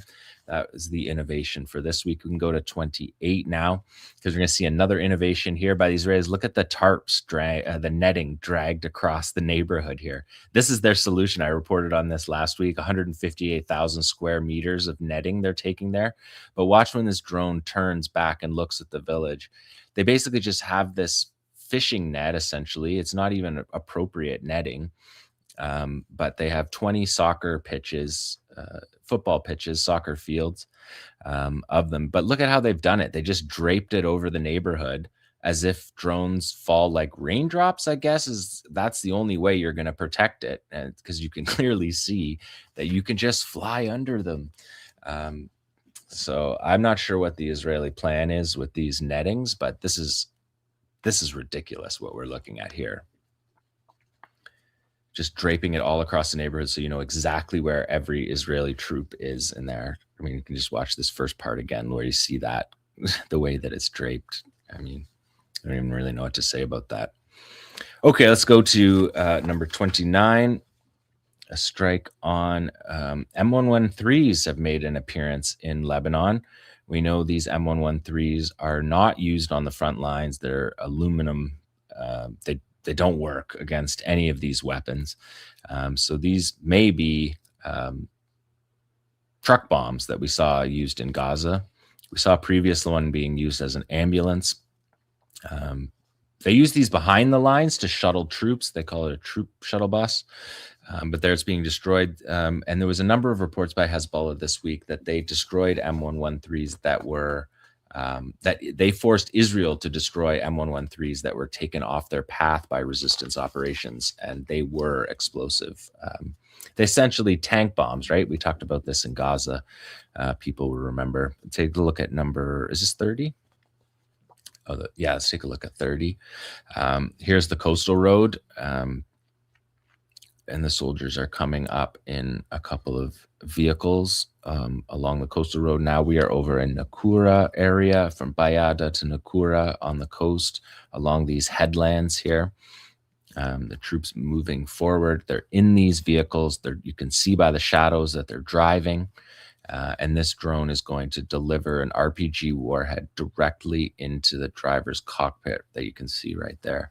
And that slat armor that is on the D9s is just not going to get the job done on a PG-7VL in particular warhead, which is what we've been seeing. So that is a knockout on the coastal highway. We can take a look at the next one. Also, just to say, yesterday, the commander of the 401st Armored Brigade was seriously wounded in Lebanon in a FPV drone strike. I'm one behind here. There's a Humvee covered up in this, again, covered up with, although the netting's a bit better on this site, that last one was absurd and not effective. This they think is a little more effective, except that the drone doesn't care that you have netting over top of your base. It's just going to fly under the netting and hit your vehicle. So there goes another Humvee. We can look at the next one because this is also the trend of this week. Pop and Iron Domes, particularly the launch. I showed you a couple of these last week. This is the same site. We watched them replace them last week, and you can see them go in. Some people are saying this is a decoy. This is not a decoy. You can see the missiles, the Tamar interceptor missiles that have already been fired out of it. You can see it's the same as the one on the left. So there's about a $4 million kill of a loaded Iron Dome missile firing unit that you see there. And there was another one shown today on film. Couldn't get it into the show. You'll see it next week. But Hezbollah reported 3 Iron Dome systems were targeted, probably the launchers that you're seeing here. Each battery has 3 or 4 launchers, and Hezbollah said they hit 3 of them within 24 hours in 3 different locations. And this is the primary weapon that Israel is using against drones, believe it or not. They're using their Iron Dome system against them. So they're targeting the Iron Dome, and these are a finite resource. I mean, so are the fuel tankers. They don't have unlimited number of fuel tankers, especially not battle fuel tankers. And they don't have as many Iron Domes as they wish to have. So we watched Hezbollah pick out these Iron Domes in the previous war. This is not new, hitting these Iron Domes. We watched them do it in the 2023 and 2024 period multiple times as well. We watched them do it while it was firing. We watched them hit it with a Coronet. So these are significant. Like I said, $4 million here, $2 million for the launcher, $2 million for the missiles that are inside it, the interceptors. We can go to the next one. Now here is, we're still in Bayada here on the coast, and another excavator is going to get hit here. So you're seeing basically the totality of operations. These are all operations since you last saw me. They're all operations within the week that they're published within a week, sometimes a day, sometimes 2 or 3 days now. We were starting earlier in the war. It was 2 weeks sometimes before we were getting them. Now we're getting them right away. We can go to the next one. Is an anti-tank guided missile strike against Merkava here. We can watch this on thermal camera getting hit. And you can see that secondary cook-off. That is always a bad sign if you're a tank crewman. When the secondary cook-off happens, I suppose the opposite is true. If you're a Hezbollah fighter and you hit a tank and you see the secondary cook-off there, that's the ammo cook-off, and that is an attempt to save the tank from catastrophe. But in doing that, it lights up the ammo, and it doesn't save the tank to have a cook-off. Let's look at the next one. We have audio in here, because just before we go to this one, I just want to say that I'm showing you these videos because we have videos of them, because they're on the FPV drones, so we get to see those. But these are not the only operations that Hezbollah are carrying out. They're carrying out operations constantly. This past 30 days, 140 FPV drone attacks, 56 one-way attack drone swarms. So that's 50. That's not 56 drones. That's 56 times launching drones. Sometimes it's 5, sometimes it's 2, sometimes it's 1. 51 artillery operations, 63 rocket barrages, and 15 anti-tank guided missile strikes that we don't see on camera. So I just wanted to bring you this one, because while this is all happening with the drones plucking, cherry picking out vehicles and destroying them, these same bases are under constant rocket fire. So let's take a look at number 34. It has audio in, so you're going to hear rockets here.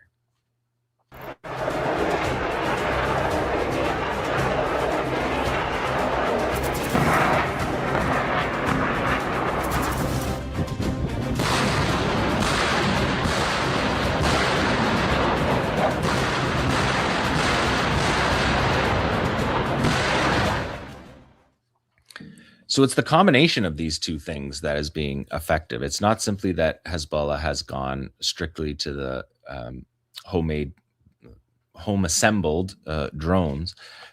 They're carrying out these other operations as well. And interestingly, because Hezbollah is honorable, to some degree, they're adhering to the ceasefire. They're only fighting in the areas that the ceasefire is being violated, which is, of course, all of South Lebanon. But they have focused their operations on Lebanon, on Israeli troops inside Lebanon. Of 339 total operations in the past 30 days, 318 of them were inside Lebanon. Again, the honorable resistance versus the most dishonorable military force that we have seen in generations in the Israelis. Let's take a look at 35. This is the last one. This is a flag. Hezbollah called this the flag lowering ceremony. And this is the Bayada headlands that you're seeing here. This is the base for the 226 Paratroopers Brigade headquarters. And over the past month or so, I've been reporting on the strikes on that position. We saw the artillery bases being hammered, and these bases being hammered multiple times per day for each day of the war. We're day 80 today. And so the Israelis, it looks like, according to Hezbollah's intelligence, surveillance, and reconnaissance, they've abandoned this base. So Hezbollah is going to bring this drone here and do a flag lowering ceremony, which is a military ceremony when you leave a base and you take the flag and you lower it and you fold it. And Hezbollah is doing that for Israel here, taking out this flag on this abandoned base. You're going to see it here from another angle of the destruction. They gave us a battle damage assessment of the flag. So the flag's destroyed. In case people on the internet were like, that's a decoy, active protection intercepted it. Whatever the excuses people make for what you're watching with your eyes and they're telling you you're not seeing. So you're seeing there the destruction of the flag and the flag on the ground, the flag lowering ceremony of the 226 Paratroopers Brigade headquarters in Bayada. So that has been the resistance report for day 958 of Israel's genocide and on day 80 of Hezbollah's defense of South Lebanon. Thank you so much, John. Yeah, that flag lowering ceremony, kind of the icing on the cake for a week of videos. I mean, the netting, I was reading, it might have been in like Haaretz or something this past week, where the Israeli army was saying that it was actually getting fishing nets from some of the northern kibbutzes in northern occupied Palestine and using them against these drones that, as you say, can go underneath them. It's and they had to admit that it wasn't a viable option, but this is kind of what they're working with now. It's their only option. The only other things besides duck and prey is they gave them ammunition rounds that split. Yeah. So they act kind of like a shotgun blast, so that it's not a single round being fired, but your rifle fires essentially a shotgun blast that gives you more chance of hitting the drones. But even still, it's difficult to shoot down those drones. They've also given them scopes, artificial intelligence scopes to try to do that. But the soldiers don't believe that that's a solution. And hanging that netting is not a solution either. No, it's just a beacon saying where the soldiers are hanging out in.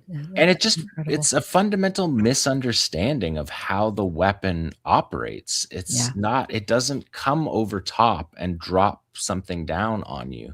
So being covered from above, it just doesn't have any impact. It's very... Yeah.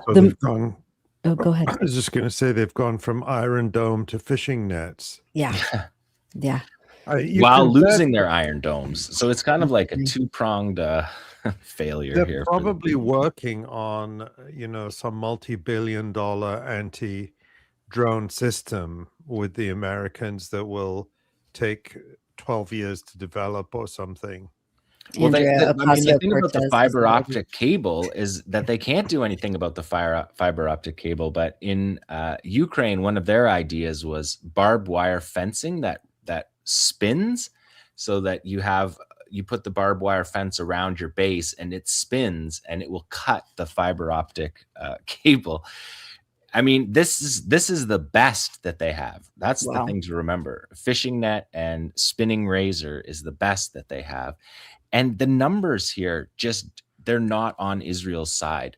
So 140 FPV drones launched in this 30-day period of time that are taking out a vehicle for each one of them.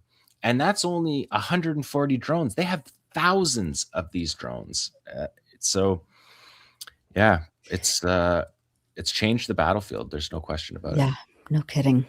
All right. Well, thank you so much, John. And I know you're already working on next week's report, so lots to prepare for next week. Ali, we're going to kind of switch gears here and talk about a report that you analyzed. And before we begin, this is a warning that this discussion may include explicit descriptions of sexual violence. Nora Barrows-Friedman here with my colleague Ali Abunimah. Ali, you've just published a new article titled "Israel's October 7th Rape Hoax Gets a 300-Page Reboot." It examines a new so-called civil commission report that major media outlets have been presenting as a landmark investigation into alleged mass rapes on October 7th. But Ali, your article says that the report provides no victim count, no transparent case list, no visual evidence of rape, and no forensic proof, while, of course, recycling familiar claims from discredited witnesses and sources. Lay out this report, if it says, of course, anything new, and if Israel's claims about mass rapes have any new evidence to report. Yeah, you're right, Nora. This was carried by all the legacy media, CNN, Associated Press, the BBC, the New York Times, Canadian media. It was all over the place, European media. And they were treating it as if it's some kind of, this is the definitive report that finally nobody can argue with this. I think it was the Daily Mail that touted it as, they said in their headline, they said that this report revealed for the first time the full depravity of the unimaginable horrors committed by Hamas, which some on the left still cast doubt on. So for the Daily Mail, this is it. You can't argue anymore. And let's start with who published this report. This is published by a so-called civil commission. It's not really a civil commission. It's one woman called 𝐄𝐥𝐿 Longtime viewers will remember her. She's basically a grifter.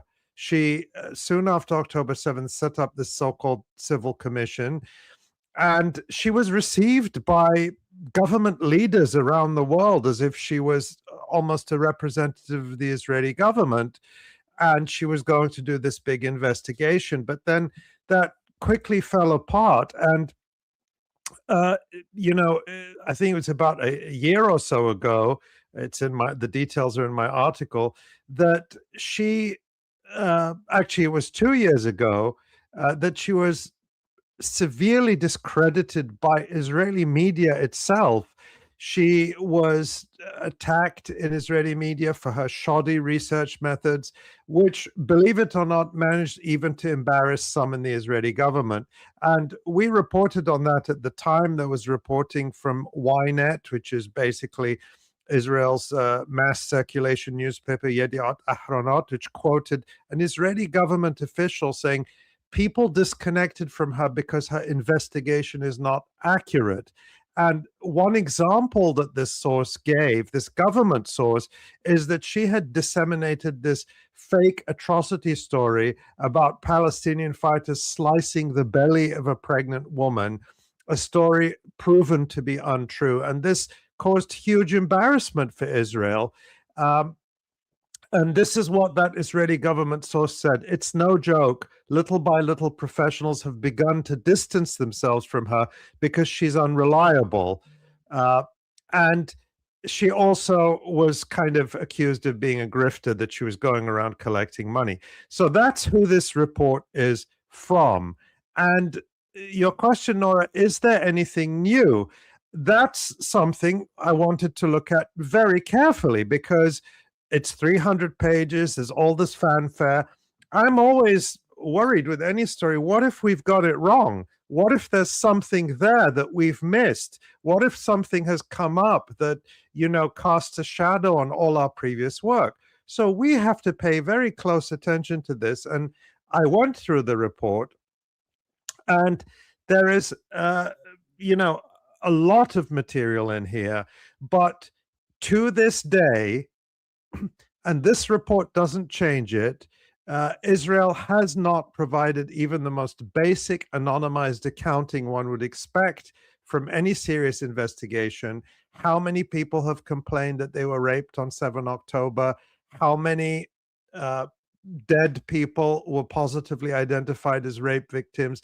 Were any families formally notified that their relatives were assessed to have been raped? How many cases are based on first-hand accounts? How many are based on alleged eyewitnesses or speculation, or on the condition of bodies observed by laypersons who are not in any position or did not have the expertise to possess them, to assess them? Those are the questions we ask, and the Civil Commission does not answer any of those questions. It offers no clear victim count, no transparent case list, just recycling of the same claims. And one thing I will say, I've said before, and I'll say again after reading this report, there is still not one single credible case of a rape on October 7th of any person living or dead. And Ali, in this supposedly new report, they also recycle claims made by supposed eyewitnesses who were also found to have been fabulists and have been discredited a long time ago. Can you talk a little bit about some of the claims made by these supposed eyewitnesses that have been debunked but now rehashed? Yeah, these are familiar faces or stories to our longtime readers and viewers. So the Civil Commission report, the notable thing about it is it doesn't contain a single first-hand account of a victim, a first-hand victim account of a rape, except for one, which is very, very not credible. I can get into that if we want to later, but there really aren't any you can speak of. And so it's all about eyewitnesses, all about these accounts that we've heard before. So one example, for example, is a woman called Sapir. She was only identified by her first name in Israeli media. This is an old story, and it was featured in the notorious Jeffrey Gettleman article Screams Without Words that was published by the New York Times in December of 2023, which supposedly, this was the definitive reporting on October 7th rapes. And we all remember that story fell apart. It was completely discredited. How do we know it was discredited? Not just because the Electronic Intifada or Mondo Weiss or the Gray Zone said so, but because the New York Times' own podcast, The Daily, our audience in the US many people will hear The Daily, not just on podcast platforms. It's played on public radio stations across the country. It's played in Chicago. It's a big show. The New York Times, The Daily podcast refused to cover Jeffrey Gettleman's article because they knew that it was discredited and it could not be relied on. Well, this story from the Jeffrey Gettleman article, actually several of the discredited stories. One, Gal Abdush is an Israeli woman who was killed on October 7th.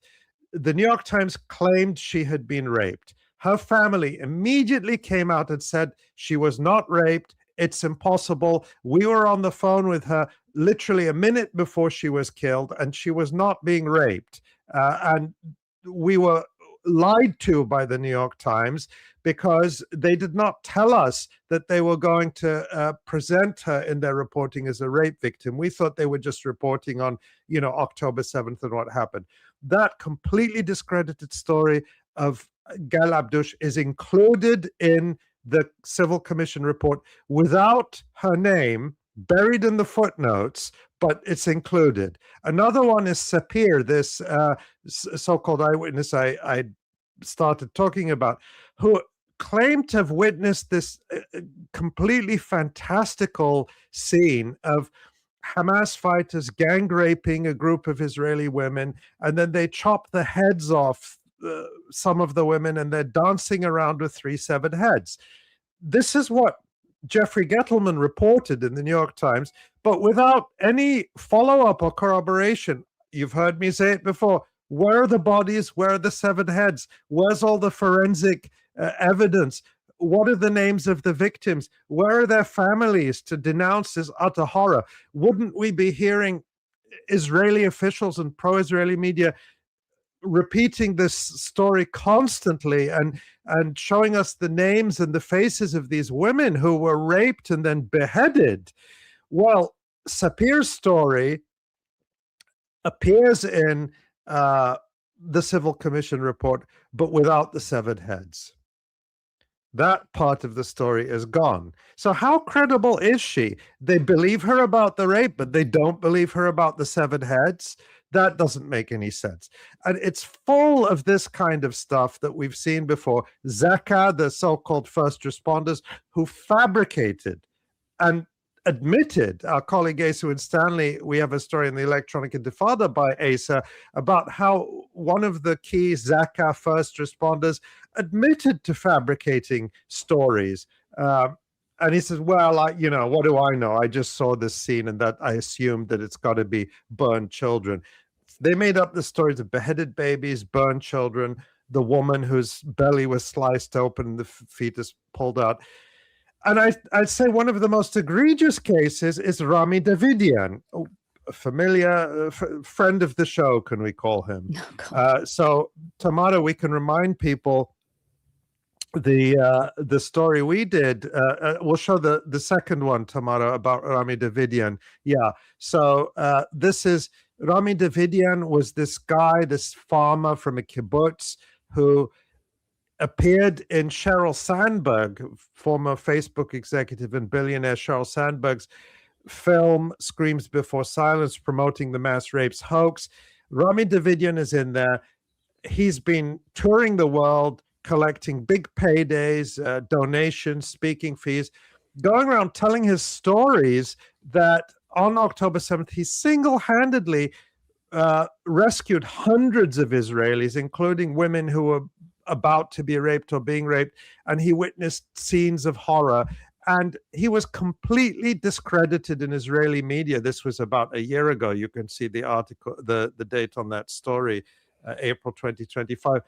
And I just want to read you what the Israeli investigative journalist from Channel 13, this is a big Israeli channel that did this expose on Rami Davidian, said about Rami Davidian's stories.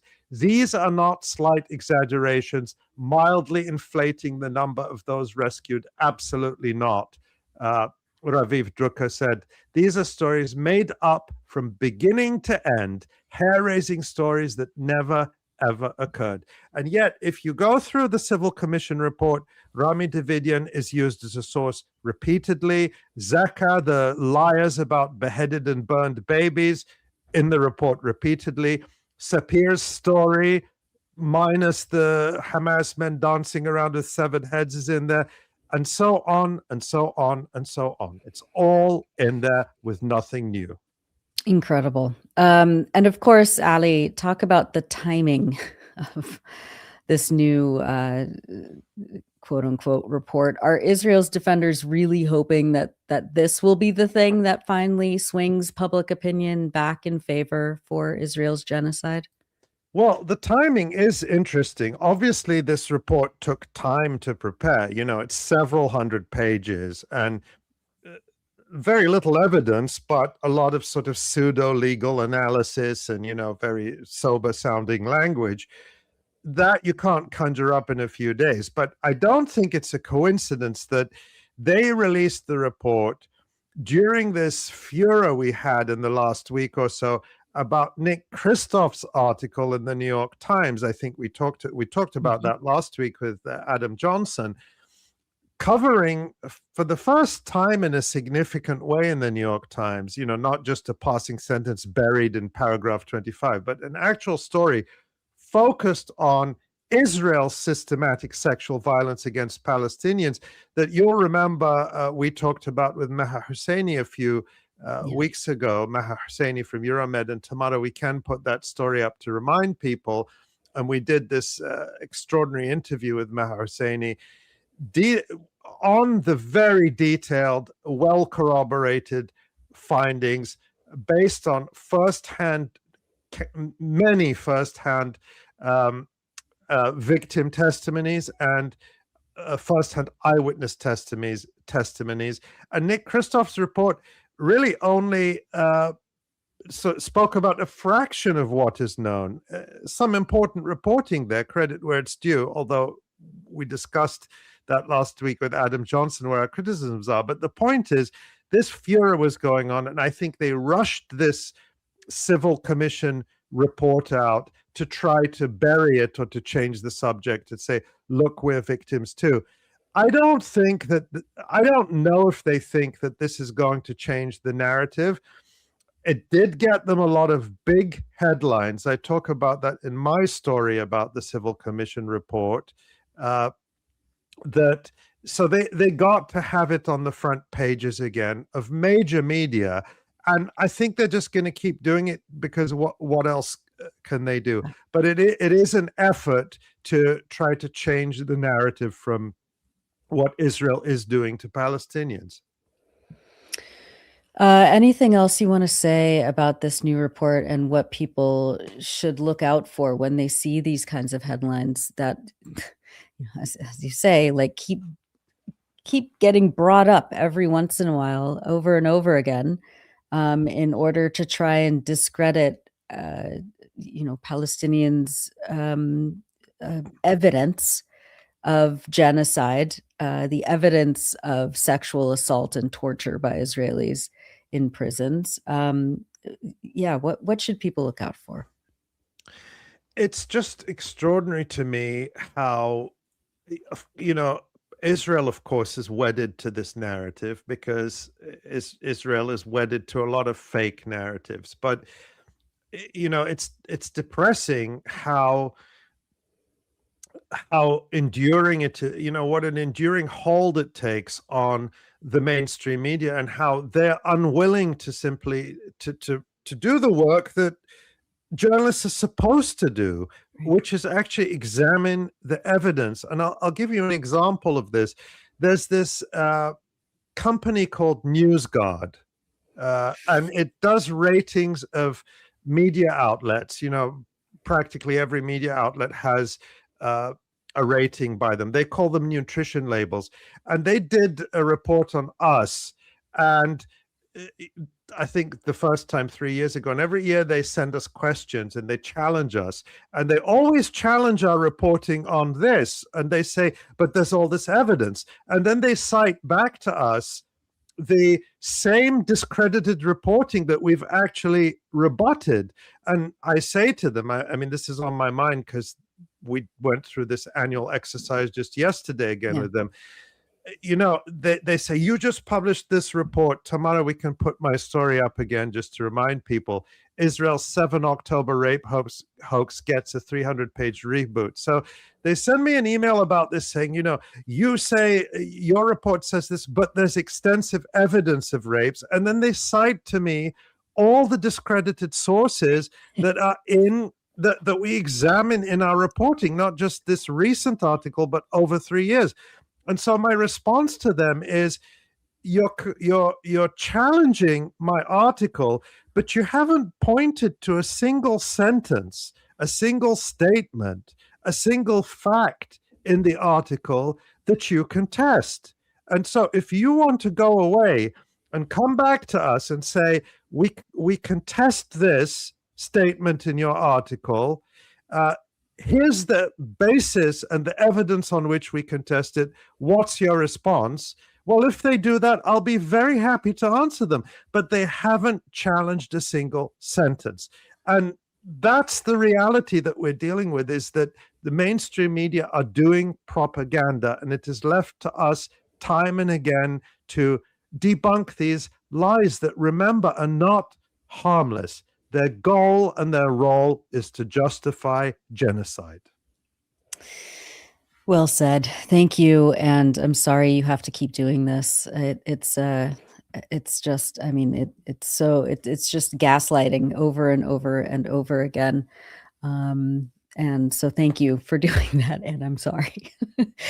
And of course, you can read that over at electronicintifada.net, where we have all of our most recent features. That is Israel's 7 October rape hoax gets a 300-page reboot by Ali.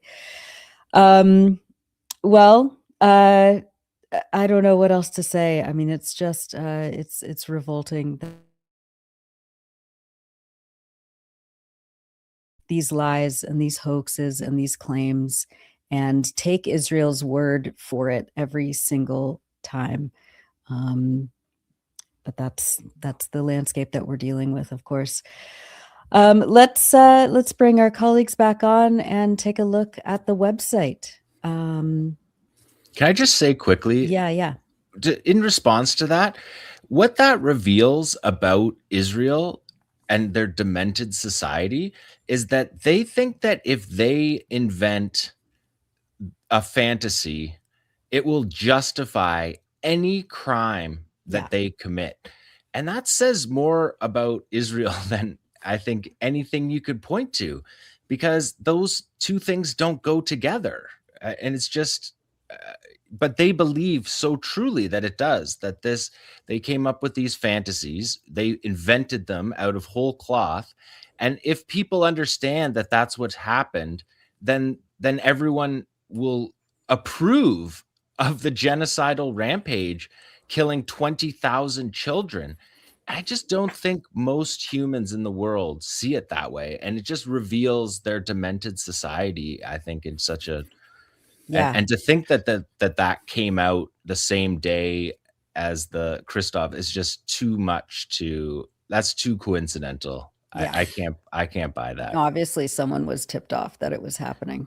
Yeah, I mean, I think that's quite true, John. You know, when we read the accounts, the credible accounts of the systematic rape of Palestinian prisoners by Israeli prison guards and Israeli forces, one of the things that keeps reoccurring is that they keep saying, well, remember what they did on October the 7th, you know, referring to this mass rape hoax, essentially, that they're justifying it in that way. I want to make a couple of other points about what you said, Ali, and you know, like Nora said, thanks again for following this story relentlessly. I mean, you've been the person who's really followed it the most and who's really done the most to debunk all this. There was a tweet this week by the British, I think she's originally American, but British columnist Hadley Freeman. She used to work for The Guardian and she works for the Sunday Times now. And she did this tweet, which you can see here. And apparently there is a new exhibition in London about the Nova Festival, the Supernova Rave. It's the traveling exhibition. Yeah, they've done this all over the US as well. Right. Yeah. And I noticed, and she tweeted about it and how devastating it was and so forth.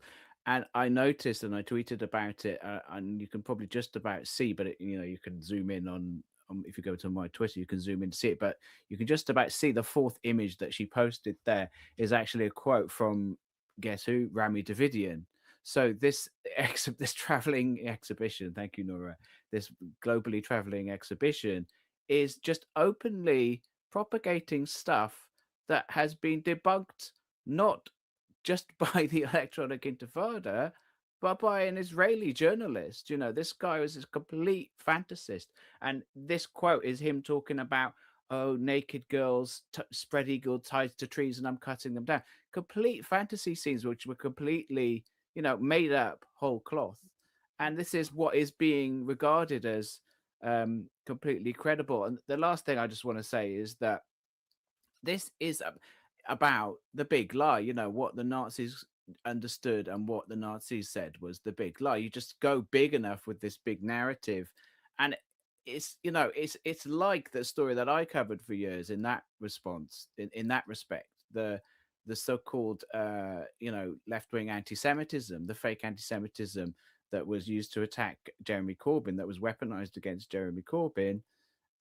You know, you just have this big narrative. Of course, there's anti-Semitism in the Labour Party. Of course, there's a problem of anti-Semitism in the left. Oh, of course, Palestinians raped on October the 7th. What would you expect those barbaric Palestinians to do? Of course, they raped.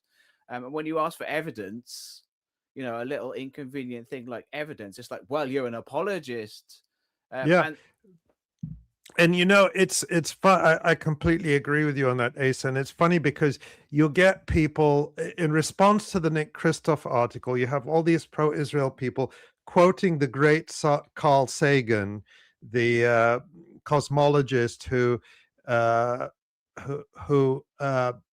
his famous phrase was, "Extraordinary claims require extraordinary proof." And he was, of course, talking about claims about extraterrestrial life. But you get all those people quoting it back with respect to the evidence of Israeli systematic rape and sexual torture of Palestinians. They say, well, these claims are so extraordinary, you require extraordinary proof. Where is it? Yeah. Fair There's enough. literally video. And well, there's video. protests by Israelis for the right to rape people. You can't make this up. There's so much evidence, right? The Israeli, you've got Israeli politicians, you've got Israeli talk shows welcoming the rapists on and treating them as, you've got all of this evidence, including many, many, many first-hand victim accounts, something you do not have in the Israeli case. But that claim, extraordinary evidence requires extraordinary proof, is never applied to Israel's claims. And I'm not now talking about, of course, Israel says what it's going to say, but the media treat any story about Palestinians. I mean, we discussed that last week. And for those who didn't watch our interview with Adam Johnson, the author of How to Sell a Genocide, go back and watch that, because they'll treat something like the Al Ahli hospital bombing near the beginning of the genocide, like it was bombed by Israel. People were killed. It was like for weeks they were debating, well, was it a Hamas rocket or a PIJ rocket or what? And Israel would never bomb hospitals. Israel never bombs hospitals. Yeah. So it's the same thing, and ultimately it's a racist standard. It's a racist double standard that you have to believe everything Israel or Israelis say, and that Palestinians are liars unless some European or American organization or journalist comes in and corroborates what they're saying beyond a reasonable doubt. And then then it's just an aberration. It's a few bad apples. It's not systemic. Just like, do you want to talk about what's happening with this, so-called international condemnation of Itamar Ben-Gvir, for example? All of a sudden, all of these EU leaders are up in a twist about Itamar Ben-Gvir boasting about abusing, detainees in Israeli prison, but they've had the flotilla activists, but they've had no concern about the decades and decades and decades of Palestinians being tortured, and Itamar Ben-Gvir's boasting of he has a noose lapel pin because he's so excited to bring back hanging as a death penalty for Palestinians who aren't even convicted of a crime just for being Palestinian. Essentially, let me show, since we're showing tweets, let me show another one, because this, yesterday, Nora, you're right to bring that up. We had all these EU leaders and the European Union condemning Itamar Ben-Gvir. He's kind of the bogeyman. Yes, he's evil. He's disgusting. He's a thug, and he was proudly on video attacking the detained flotilla activists, abducted flotilla activists. And so they're all like, oh my goodness, this is so terrible. Like even Netanyahu criticized him. This is not who we are. Yeah, that's not who we are. This is not in line with Israeli norms and values, was what Netanyahu actually said.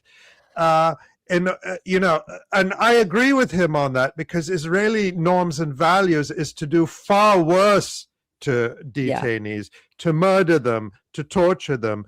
These detainees were abused, and there is no excuse for that, no minimizing it. But that's what Israel was willing to do very proudly with the TV cameras there. What we don't see is what they do, or what we do see, but we only see a fraction of what they do to Palestinians in the prisons, in torture camps like Sidi Timan. So the European Union, in a coordinated campaign,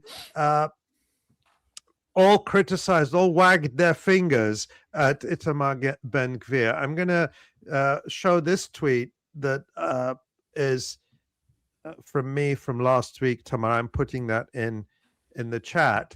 And this is the EU ambassador in Tel Aviv a few days ago, meeting with did I give you the right one, Tamara? I think I did. It's fine. We can show that one. He's meeting with an Israeli member of the Knesset called what's her name here? Yeah, here it is. Called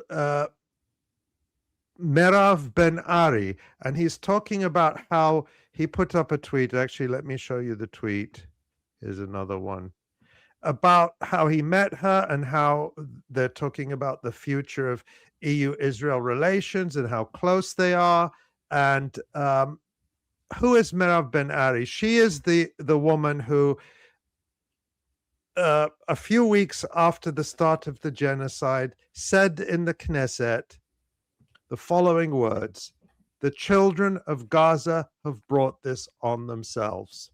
The children of Gaza have brought this on themselves." So the point I want to make here is all the criticism of Itamar Ben-Gvir, he's just a bogeyman. It's to whitewash the rest of Israel, while the European Union, the British government, of course, the United States, all the rest of the EU are happy to meet with and be seen smiling with and to do business deals with these absolute genocidal monsters. And they whitewash all of that with this performative criticism of Itamar Ben-Gvir. Well, I'm going to say it now. They're being extremely unfair to Itamar Ben-Gvir. And I'm going to defend him here on the Electronic Intifada live stream because he doesn't deserve to be singled out. Yes, Itamar Ben-Gvir is a genocidal monster, but he's only one of many, including the close political friends and business partners and deal makers with the European Union, the British government, and all the rest of the so-called West. Thank you for that. Yeah, I mean, he's an honest face. He's the boogeyman. He is a a mascot maybe for Israeli society, but it is built upon these genocidal monsters. These people who are openly and brazenly slaughtering Palestinians in Gaza and in the West Bank, and slaughtering people in Lebanon, and destroying people's lives in Iran. And the EU is all too happy to keep the weapons flowing, to keep resupplying the genocidal Israeli army with the bullets and the Humvees and the quadcopters to keep the slaughter going. So it's all empty rhetoric, and it's just performative as always. So thank you for that. All right, on that note, let's take a look at the website. There are many features from Gaza this week. Medicine shortages amid siege leave people in peril. And of course, this is talking about the just depletion of medications, essential medications in Gaza, including antibiotics.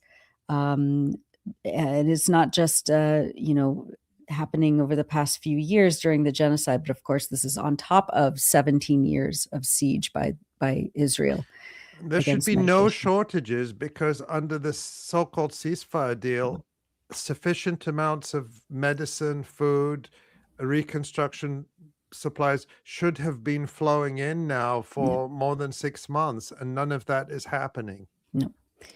as much as Mladenov would like to insist that there is enough humanitarian aid coming in, it is belied by actual evidence. Once again, evidence. That's up. There's also our colleague Maureen Claire Murphy's report on the International Criminal Court.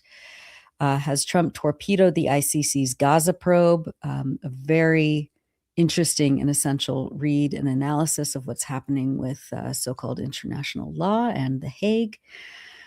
Really important stuff, yeah. because, of course, in the last few days, there has been this report unconfirmed that the ICC has issued more arrest warrants for senior Israelis, including Ben-Gvir and Bezalel Smotrich. That's unconfirmed, but this analysis is really important context. Absolutely. And of course, the feature that I read during the news report by Ahmed Sabeh about graduating in Gaza. I graduated, what now? A really stirring read. And I'm always honored to read excerpts of these incredibly personal narrative features. So please do give Ahmed's story a read and a like and a follow and a share and all of that. And from campus to campus, you know, Ahmed's piece about life on campus in Gaza now, where tents replace dining halls and lecture halls. And we have a piece by our colleague Michael Brown, published this week, about the new extremes of censorship on US campuses. So this is a really, really good read too. If, in case people were under the impression that the censorship and repression on campuses has stopped, well, no, it definitely hasn't. Absolutely, and thank you to Michael for covering that. Muzzling goes to new extremes on U.S. campuses, and so much more on electronicintifada.net. And if you haven't already, of course, sign up for our email list at electronicintifada.net. Go to the Get Updates link at the top left. And to keep this publication, this live stream going and strong and vital, you can always make a donation up at the top right, donate now link. And Ali, as always, we have people that we wanted to personally thank for their ongoing support of the Electronic Intifada. Yes, we're really, truly grateful to everyone. Remember, it's also about liking, sharing, sending these articles to friends and family. Don't spam them, but once in a while, send them an article to remind them that the genocide is not over. The complicity of the countries that many of us live in are not over. And they want us to forget and forget about this and bury this news.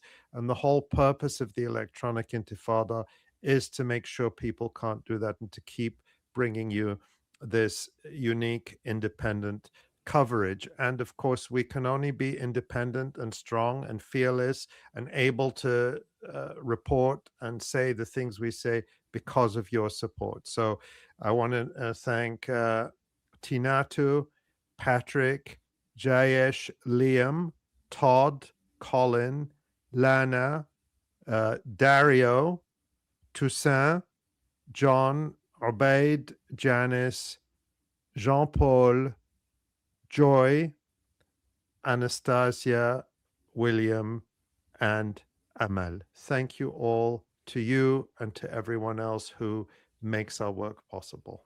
Yes, thank you all so much. And of course, we want to thank Tamara Nassar, who produces and directs these live streams and the standalone podcasts as well, and everything else that she does. Thank you so much, Tamara. Thank you to Maureen Claire Murphy, our senior editor, to Pierre Loisel, who produces the radio program from this production. Thanks to Ellie Gerzon for social media.